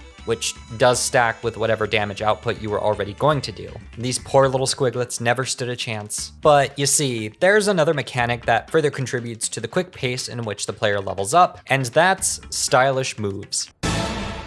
Similar to what you could perform in the Thousand Year Door, it's basically the same concept. After jumping on an enemy, you simply shake the Wii Remote and you'll perform a little move. Doing this move will increase the amount of experience you gain. The problem with this are twofold. One, you end up gaining too much experience by doing this, and two, it disrupts the flow of combat, as stylish moves essentially freeze you in place for a moment, sometimes up to a full 2 seconds or so, which can ruin whatever you were trying to do. Maybe I'm alone in this, but I wasn't a big fan of how this was integrated. Jumping on an enemy and performing a series of short little hops was my preferred method of dealing damage, and doing so isn't very difficult or engaging. The most egregious case of this is the final boss, who has a wide flat base that you can just go to town on. For the amount of HP I had, the measly 3 units of damage being dealt to me by this boss were pitiful. The final boss itself had a really unique design and the music was really good, but the battle itself was incredibly easy and disappointing, which is a shame considering how challenging Bowser was in 64 and the Shadow Queen was in the Thousand Year Door. Again, I was discouraged from experimenting because not only did I want to stick with whatever made the battle the easiest, but I also didn't feel like hopping into the menu every time I wanted to switch my characters or pixels. You can press 1 and 2 together to quickly get into this menu, but it's still annoying if you want to switch both your pixel and your character. You mostly just stick with Bowser and carry unless the game actively requires you to switch to anyone else, and why would I try anything else when there's a menu standing in my way ready to slow down the pace? See, the Wii Remote is the primary controller for this game, and in case you haven't noticed, there aren't a whole lot of buttons on this thing, so you're limited with what you can do at any given time. It's interesting because RPGs are mostly navigating menus anyway, but the reason I complain here is that pausing in your tracks to change something out is at odds with the natural pace of the game. Fun is largely derived from tactile engagement of jumping on enemies,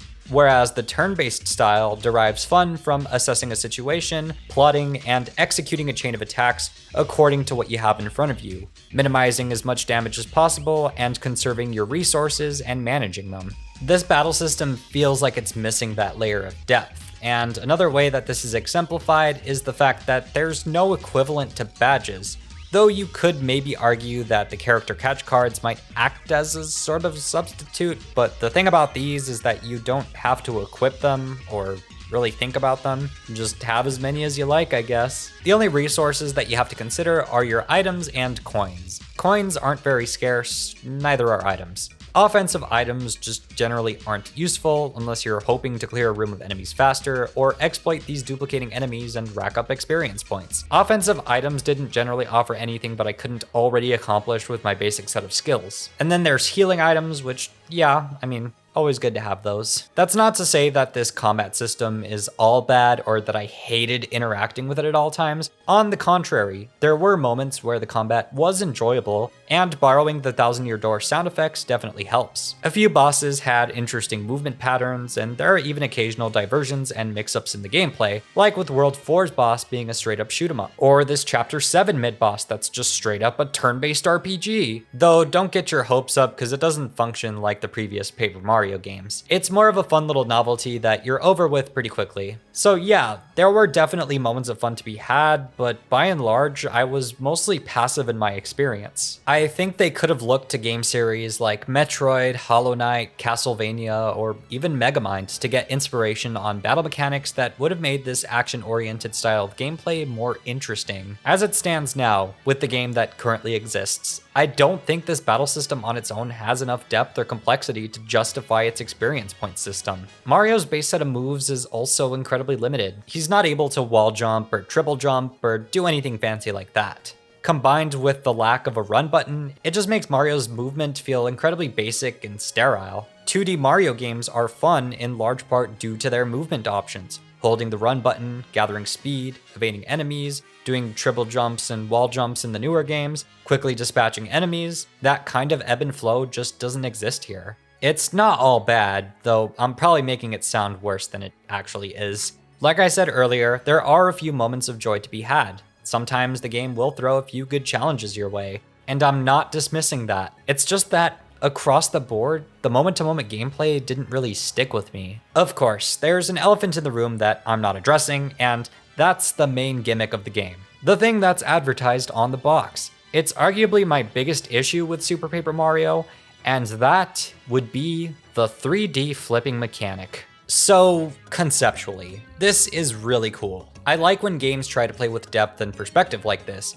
Think Fez or Crush 3D or even something like Superliminal. It was this very gimmick and its prominence in the game's advertising that convinced me that I needed to play Super Paper Mario when I was a kid. The first few times that you use this mechanic are really cool, but its use in Chapter 1, for lack of a better term, ends up feeling more like a tech demo in retrospect. You go along with this anticipation of using it in some really unique and creative ways, and I definitely waited for this mechanic to be expanded upon as we went along, but I don't think it ever really was. All the depth that you could expect from a mechanic like this is exhausted in this chapter, and what's here isn't all too interesting. 1-1 sees you flipping to 3D to access previously inaccessible areas, and perhaps bypassing enemy encounters you might not want to engage with. And that's about it, aside from a few hidden secrets that you could stumble upon. 1-2 requires you to flip to 3D a few times to dodge projectiles and find more secrets. It also introduces these blocks that you have to hit in 3D in order to make them materialize in 2D,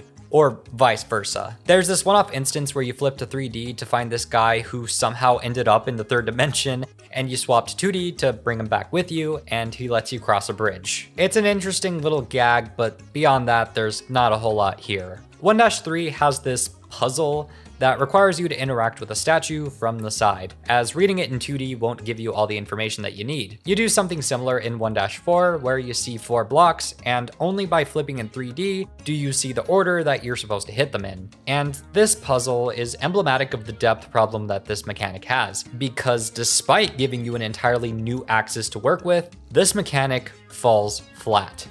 Hey, it only took me this long to make a joke like this. Stuck in a room?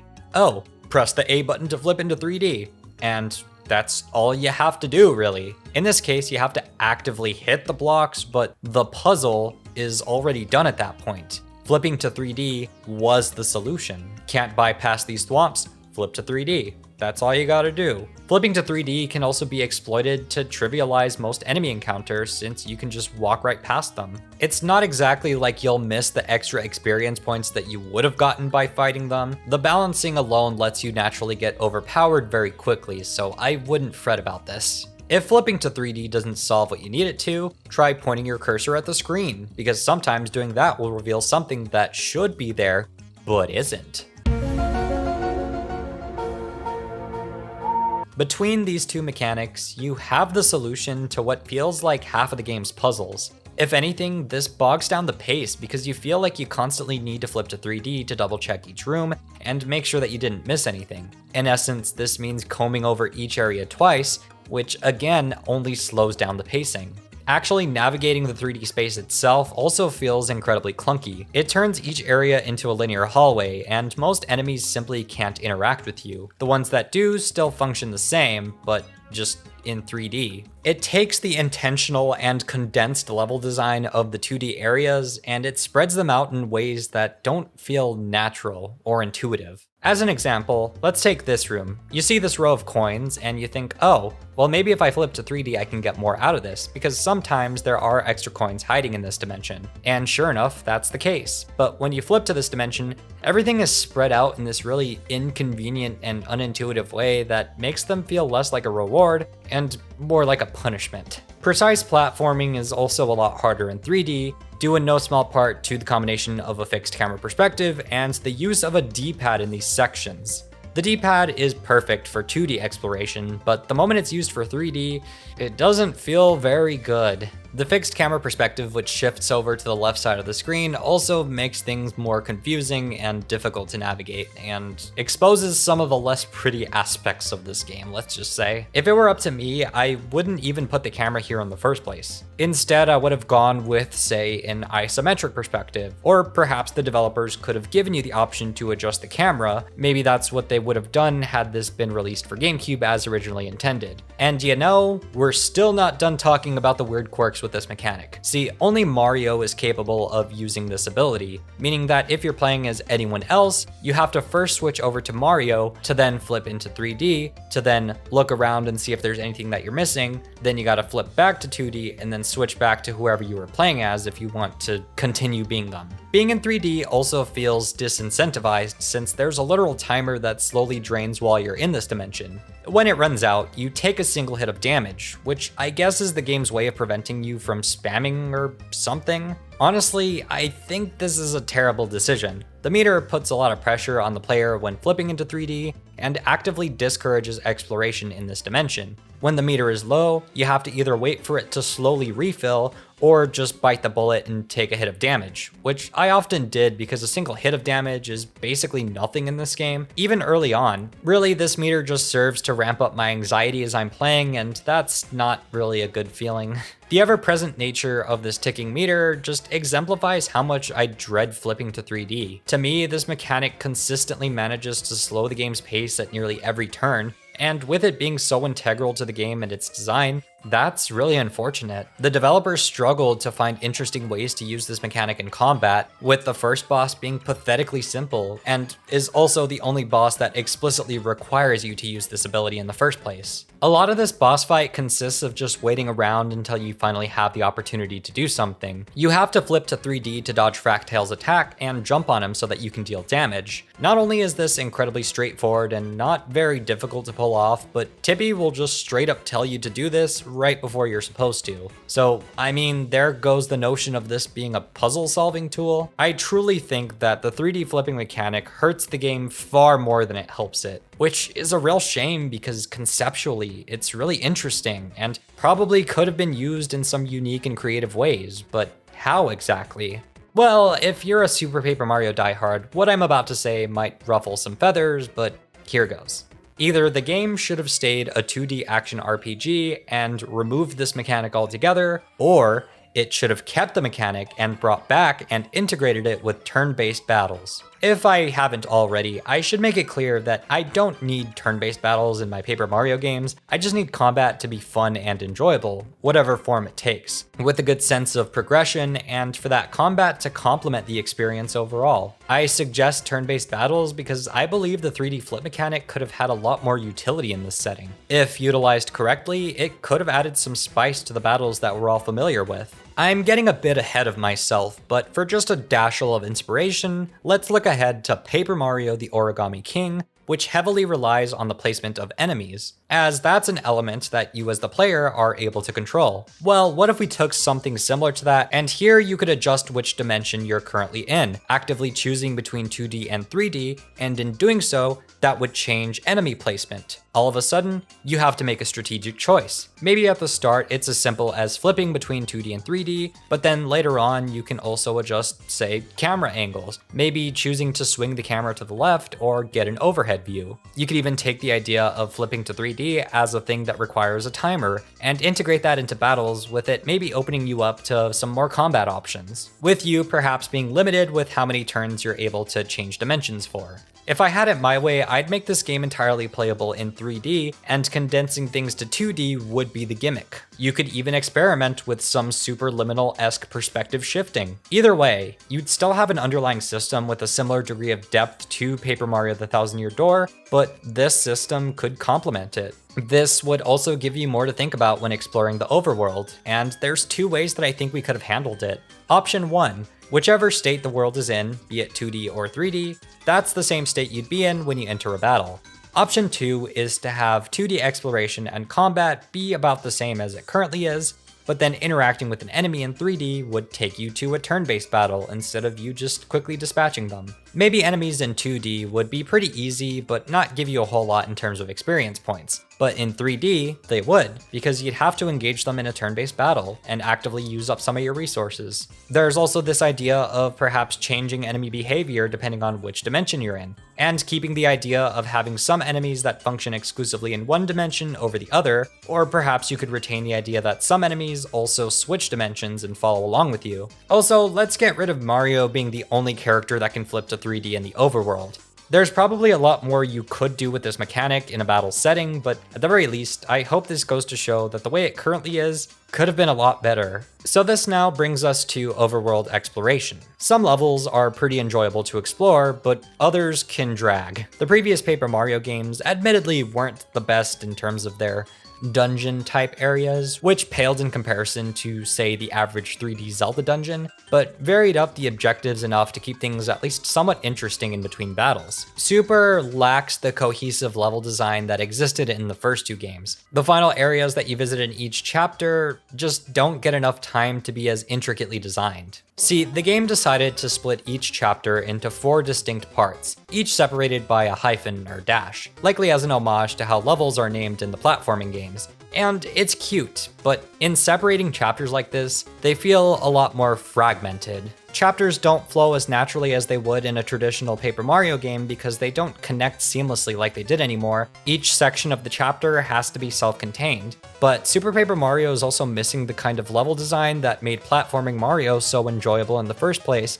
If you're familiar with Mark Brown from Game Maker's Toolkit, which you probably are if you're watching this video, then you're probably familiar with the secret formula that makes platforming Mario so fun and enjoyable. And that's its 4-step design, where it introduces a concept and slowly builds upon it over the course of a level. I'm not going to go into too much detail, but Super Paper Mario doesn't really do this, at least not very often. Some areas do follow this design principle, and they're all the better for it, but to me it felt like a lot of the levels in this game just kind of threw a bunch of stuff at the wall and said, go for it. It's an interesting hybrid, but ultimately it doesn't feel very cohesive. And I think that lack of cohesion is ultimately what really gets to me.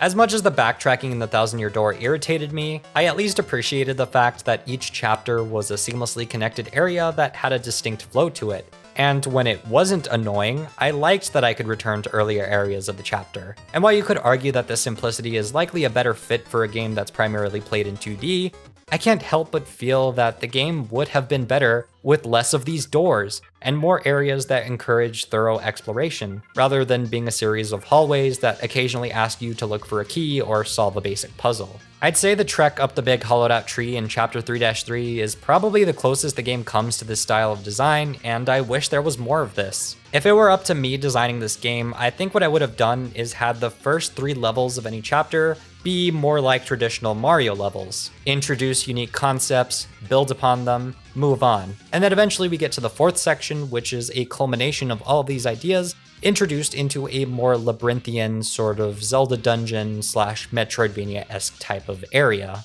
Of course, I want you to take what I'm saying with a grain of salt because I'm by no means a professional game developer. These are just some of the ideas that I came up with. Now you would think that with this new fragmented level design, that TTYD's backtracking problem wouldn't exist at all, but surprisingly, they somehow managed to bring it back. It's less of an overarching issue and more of, why do I need to hold right for so long? Why did they send me back so I could redo the same platforming challenge I already did, but all over again? Why are there so many pits of 100 trials? Yeah, there are more than a handful of egregious moments. 2-3, the one where you have to perform manual labor, you gotta hit this block at least 100 times to make just enough money, and then take that money so that you could figure out a way to make slightly faster money, which in turn requires you to hold right on your controller for at least a few minutes. I distinctly remember getting to this part as a kid and simply holding right on the D-pad while I left my room to go eat Doritos or whatever gamer kids did. This is pretty egregious, though in a way, it's also kind of funny, simply because of how ridiculous it is. This does feel like the developers were trying to mess with you, and I can't get too mad at that, though I can definitely get mad at some of these other things. Upon repeat playthroughs, 2-3 isn't actually too terrible, since you can bypass a lot of the tedium if you happen to remember the secret code, which never changes. Or you could just look it up online. There's also that. There's also a few instances where you have to pull out a piece of paper and write down a long combination that you then have to enter somewhere else. At times, this can also be really irritating. In my opinion, the most draining level of the game is 7-3. It's the quest to get Peach the right fruit to wake her up from her sleep, but you don't know which one's the right one, so you have to try each tree and pray that you found the correct one. Inventory space is limited. It's easy to get lost because everything is made out of clouds, and the backtracking, plus waiting for these slow-moving platforms, is just a recipe for a not very fun chapter. To rub salt in the wound after you complete this objective, you then have to return to this area and do it all over again, looking for a different tree. So I hope you remember which fruit made Peach big, because that's the one you gotta give this cloud boy. Chapter 4 is another low point, as navigating through space isn't very intuitive, especially in 3D, since you can only move horizontally. 2 out of the 4 levels in this chapter consist of this, and it's also just bland visually since there aren't a whole lot of interesting landmarks. It's actually really easy to get lost, and this is when the game decided to just give you a maze. So that's the gameplay, and I guess now's a good time to talk about the visuals and sound before we wrap up our discussion, because this video is going on for far longer than I originally wanted it to, by a lot. I am sorry, we're almost done.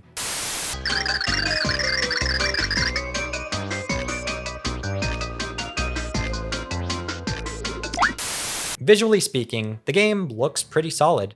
Sometimes. It seems to borrow the same engine used in The Thousand Year Door, and there are even remnants of the game's GameCube development seemingly left over, particularly if you dig around in the game's files. The Thousand Year Door looked amazing, and this game also looks great, as long as you're in 2D. But as soon as you flip to 3D, the cracks start to show. I never thought I'd have to worry about draw distance in a Paper Mario game.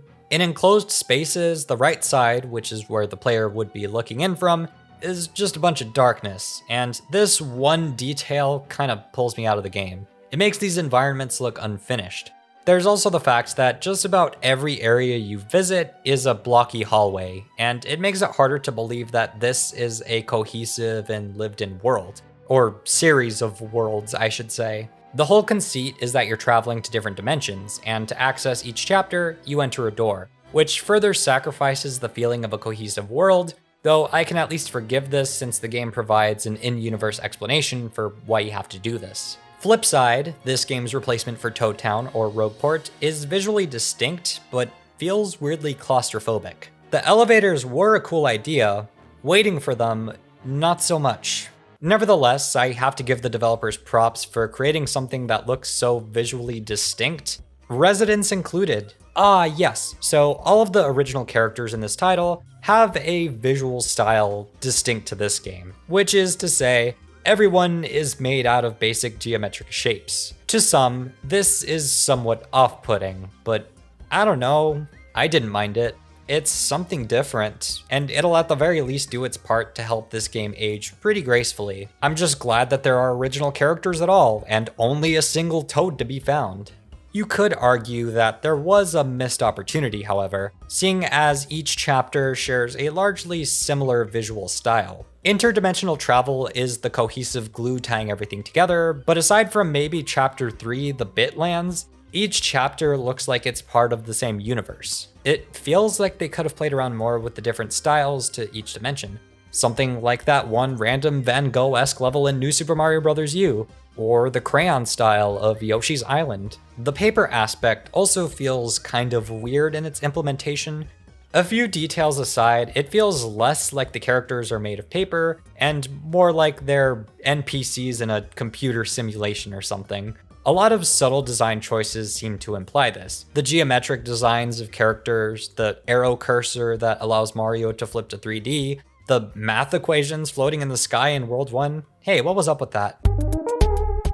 I bet Twitter won't be able to solve this one, and the way that levels are drawn in front of you, among many other things. There's enough here that this feels intentional, but it's kind of strange that they don't do more with it or give us an explanation. I don't know, it's hard to know what to make of these details, they're just kind of there. The visual aesthetic and cohesion also feels more jumbled this time around, which is generally what you could say about the game as a whole. Nevertheless, this game does have more of a distinct visual identity, I suppose. You do visit your fair share of generic Mario biomes, but I also appreciate the vast number of unique locations like Gloam Valley, the Bitlands, the Underwear, and Count Bleck Castle, which are personally some of my favorites. The whole game runs at 60 frames a second, with only occasional stutters. I played this on a Wii U through Wii backwards compatibility, and it looks quite visually pleasing.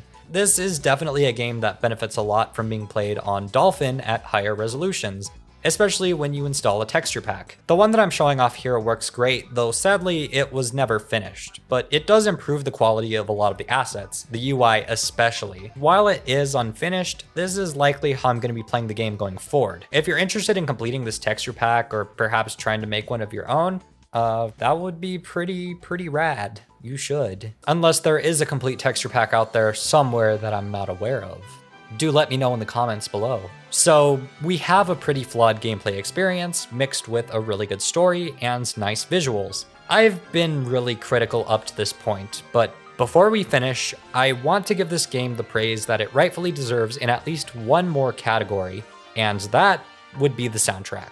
In my opinion, Super Paper Mario has the best soundtrack of any game in this trilogy, and it had some serious competition, but to me, no question, this is better than anything that came before. I would even rank this soundtrack above Super Mario RPG. I'm sure a lot of others would disagree, and you're completely valid to do so. This is just my personal opinion. I feel like this soundtrack does a fantastic job of complementing the story, and some of the level exploration themes are also fantastic. Gloam Valley is pure serotonin, Mr. L's battle theme slaps, the Castle Bleck theme fits so well, and the final boss theme. Oh yeah.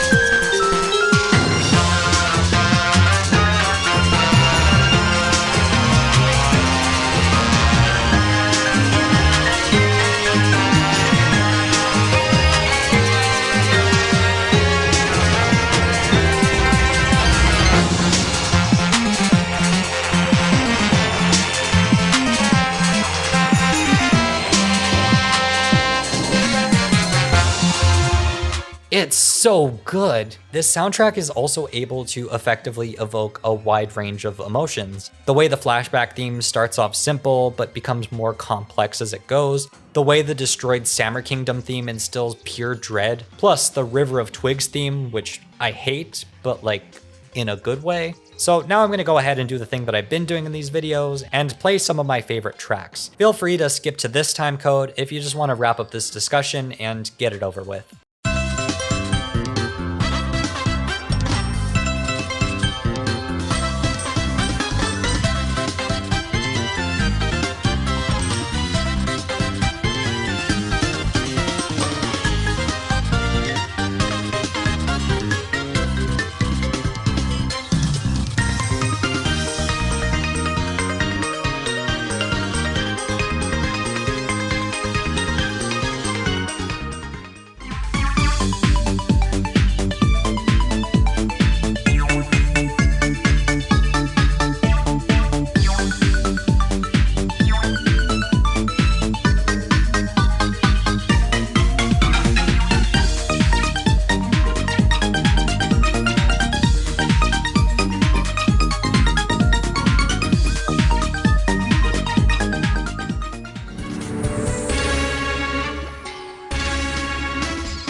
To finish off this discussion of sound, I mean, sounds fine to me.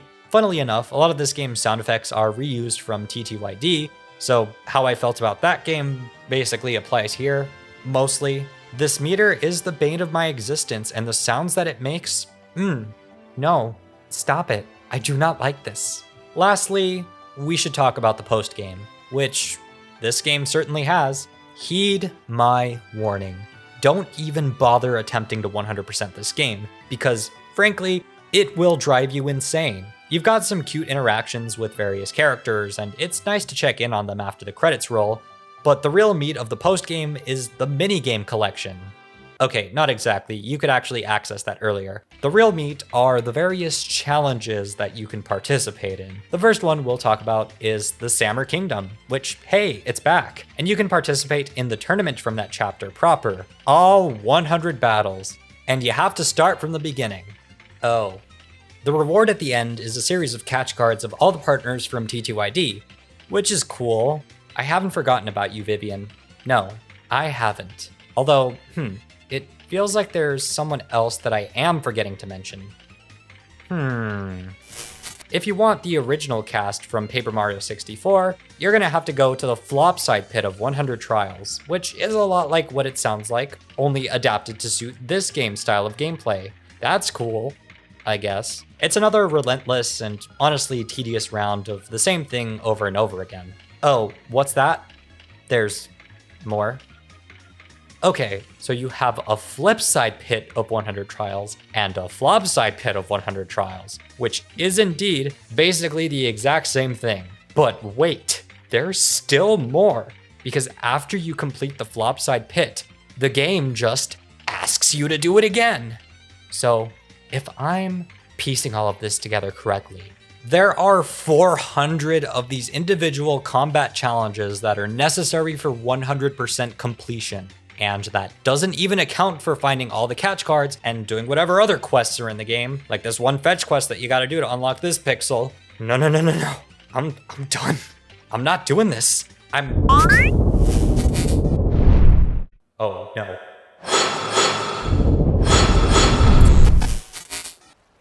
Please, tell me there's something you can do.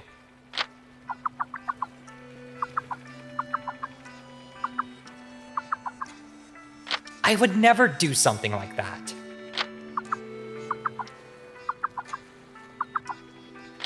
Wait, please. Come back. Damn it. I was only gone for a moment. What happened? I don't want to talk about it.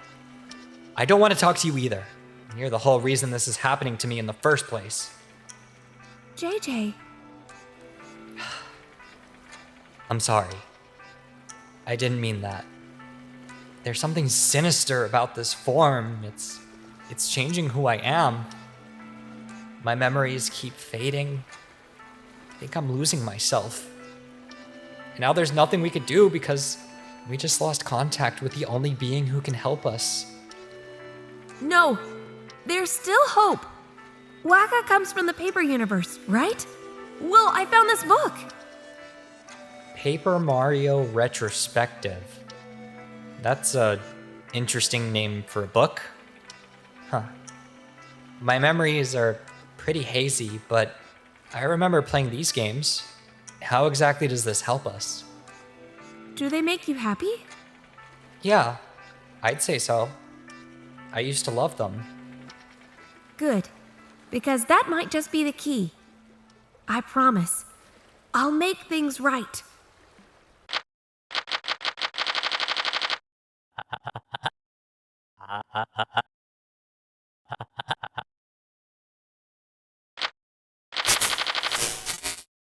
Wake up! Wake up! Cece, I remember that voice. I think it's starting to come back to me. I think I remember why we're doing this. Then you know what must be done. I do.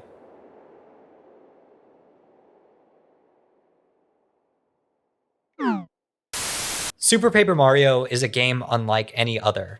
When I played it as a child, I fell in love with it. and as an adult, I've fallen in love with parts of it all over again. But with that love comes the truth that I've had to come to terms with. And it's the fact that parts of this game leave me feeling a bit empty. As much as I hate to say it, many sections of this game just felt mediocre.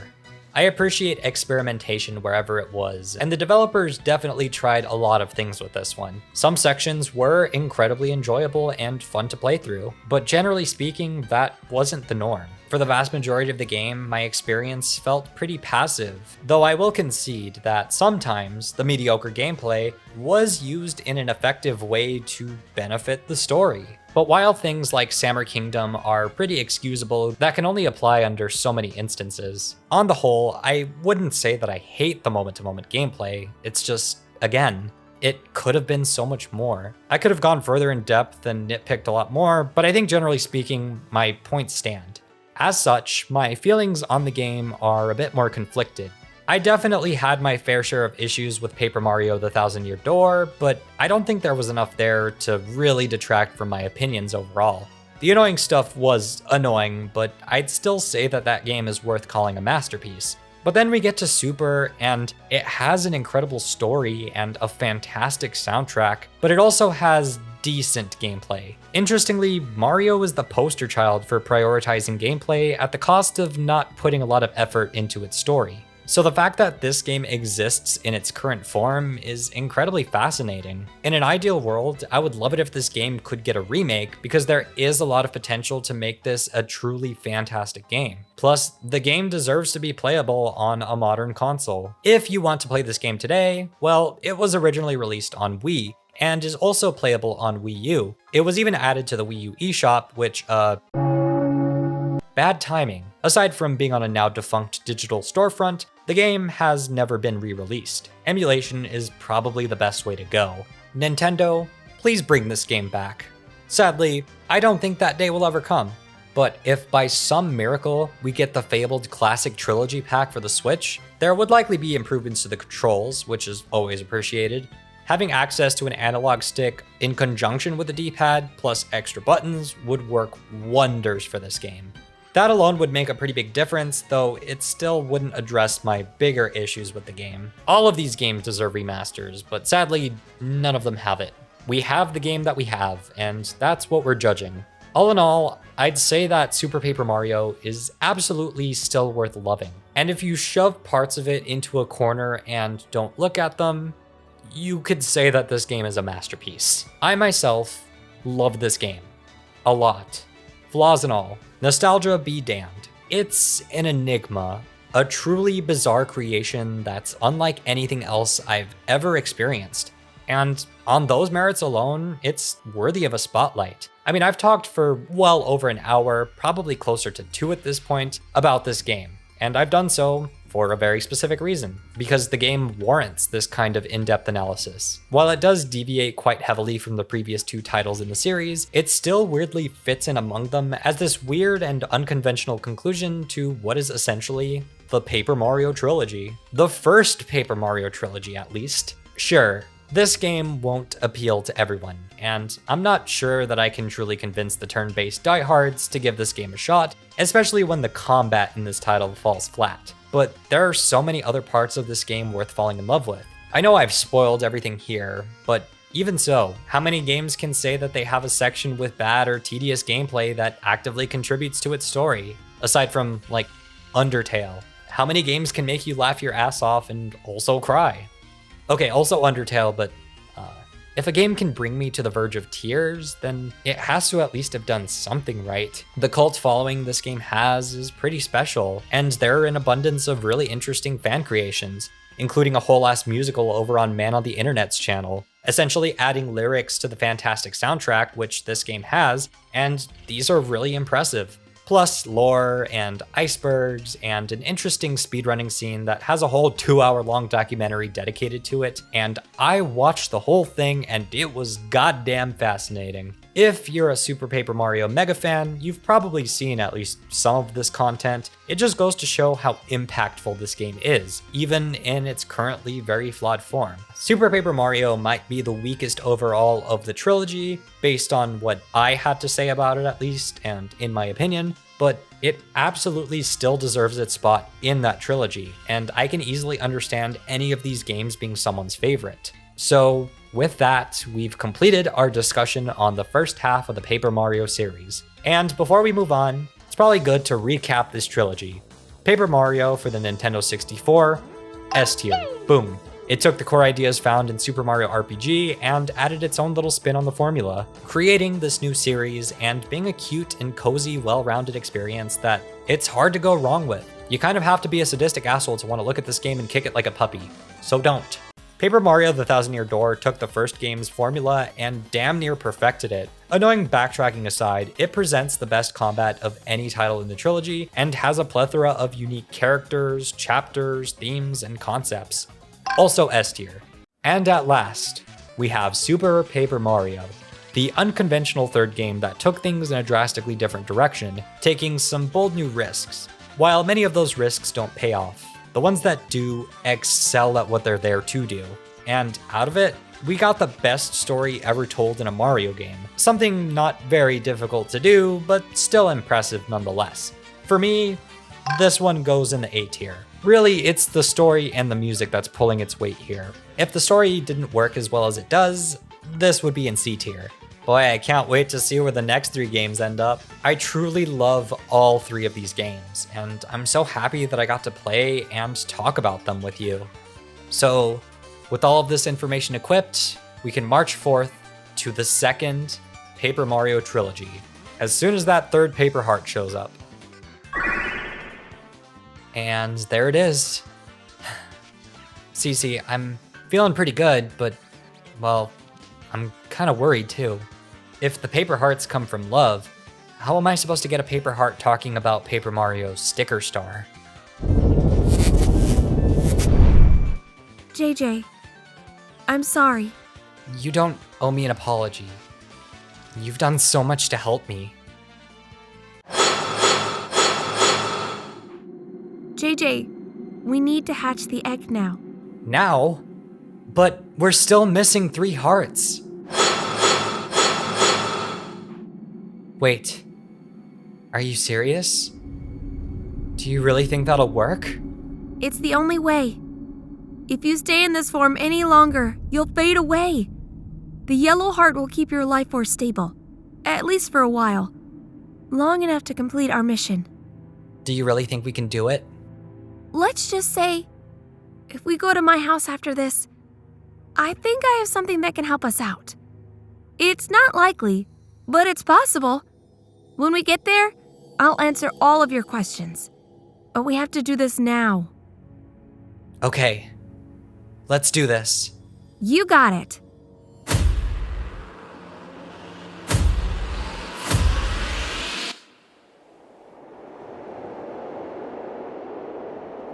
I think it worked.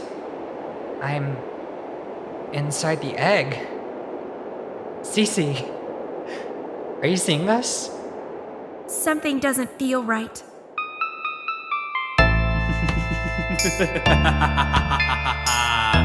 At last, I'm free! So you're searching for those hearts, yes, those little paper hearts. Now you've come up short. You searched for 6, but I see 3. Poor fools, this is such a travesty. Now here I am, and I am so sorry for what you're gonna see. Well, not exactly. For once I thought we'd win. Now all hope has vanished. Hey, wait a minute, Cece. Just who the heck is that guy floating in that chair right there? It is I, sinister dude, and my life has been renewed. Thank you, Jump, for this form, which I now assume. Now you'll rise, dark paper heart, grow and tear this world apart. Cast a void that will swallow the heavens in this paper dimension I consume. I don't know what we're going to do. The dark hearts just too powerful to stop. Wait, hold on, it'll take a moment more. Patience, kids, I've done this once before. You know, now would be a really good time to find something helpful in the book. I'm looking! Hey there, my friends. Hey, it's Wacka. Howdy. I see you're in need. What you need at this time is to hatch the egg that you're inside. Lucky, I think I have just the method, but I'll have to go and get some friends. Anybody in particular you'd like to call upon? I think I know some special friends who maybe just might be willing to help us out right now. Foolish morons, go ahead, but you'll soon succumb to dread. Morbid feelings will be left behind in your stead. Keep it up, dark paper heart, soon you'll tear their world apart. Of course, when I say the world, I mean that their viewers will also play a part. You wouldn't dare. Yes, I would, my dear. You can't go out there. I say, au contraire. Hey, I hate to say it, but I think I'm about to fall from my Hey, chair. I'm back, we mustn't delay. I brought party members from back in the day. We came here from the past. We're here at last. Old friend, I give to you these wings, and you can take my hat. Go forth, now hatch. Please, don't forget about us. Our courses through my veins, and you're all alone again. Hate to say it, but this quest, it was all in vain. The egg's falling down below. It looks hopeless, but you know I can buy us just a moment or two, even if my life force fades away. Oh, what a noble thing to do, but now you die, so say goodbye. This egg is safe, although departed. Finish this quest that we had started. Enough is enough, my patient was then consume, will the party begin? Goodbye, my friend, though I'll see you again. Yes, this is not the end. Consume, yes, consume! Tear this world to shreds and build a new one in its place.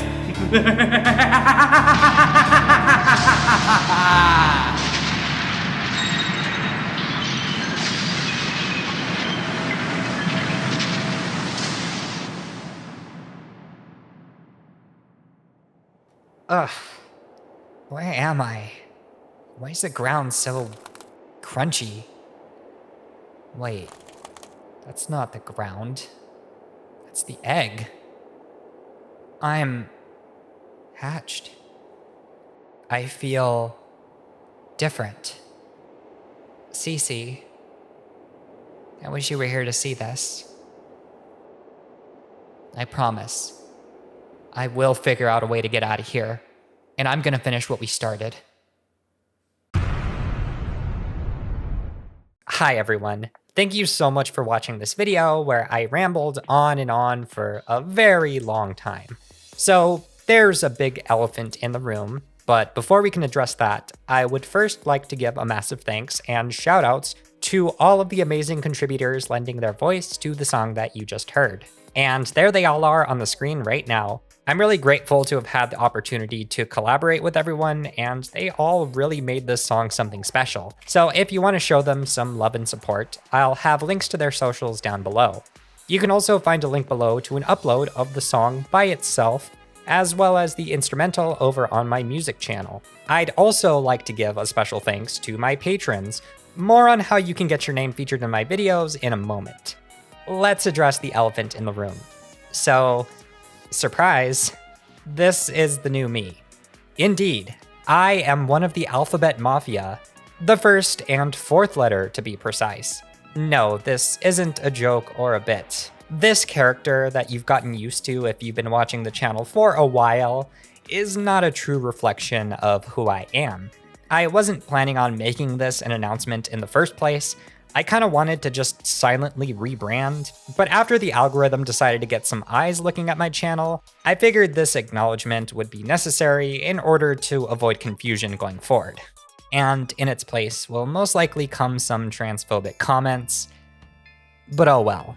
I wanted to save this announcement for the end of the retrospective, but I'll be honest, I was impatient and I kind of just wanted to rip that band-aid off so that I could be my more authentic self when making the rest of these videos. A lot of behind the scenes and personal stuff delayed this specific video a few times, so I apologize for the long wait, but thank you for sticking around, especially those of you who made it to this point in the video. If my previous announcement didn't scare you off and you're still here, welcome. So now I should probably clear up a few things about the future of this channel and the general direction that I'm going to be taking with the next few uploads. I apologize to those who really want to hear my thoughts on Paper Mario Sticker Star, but there's unfortunately going to be just a bit longer of a wait. The reason being is that I've got a handful of one-off video topics that I really want to cover first, so I'm taking a small break from the Paper Mario series retrospective to make those smaller videos. In theory, this should only add about another month-ish on top of the typical wait, though Chapter 3 was kind of an anomaly. I'm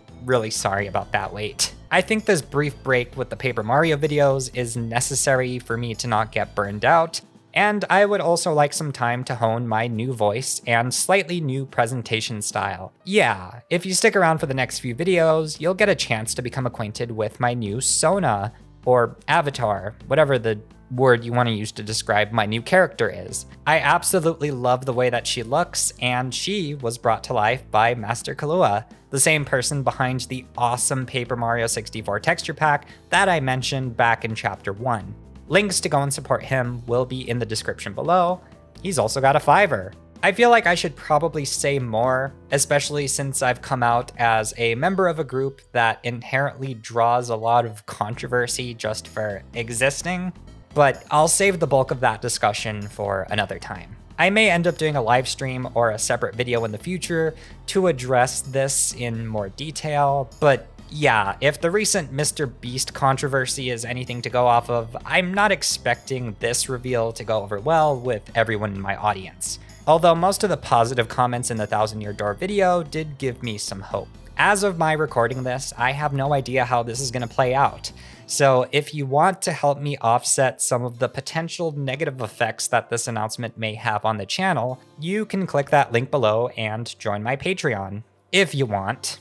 It's totally optional. Watching, liking, and subscribing alone does so much to help me out, and I greatly appreciate all of the support. If you feel so inclined to do a little bit extra, you can get some additional perks like early access to my videos, an exclusive Discord server, as well as getting your name featured at the end of my videos. Like these lovely patrons right here. Wow. Anyway, it's time to wrap this up. You should hopefully hear from me again much sooner this time. I don't anticipate you'll have to wait too long for the next upload since it's a much smaller project. So thank you again for watching and supporting the channel. It really does mean a lot to me. And please be kind to one another.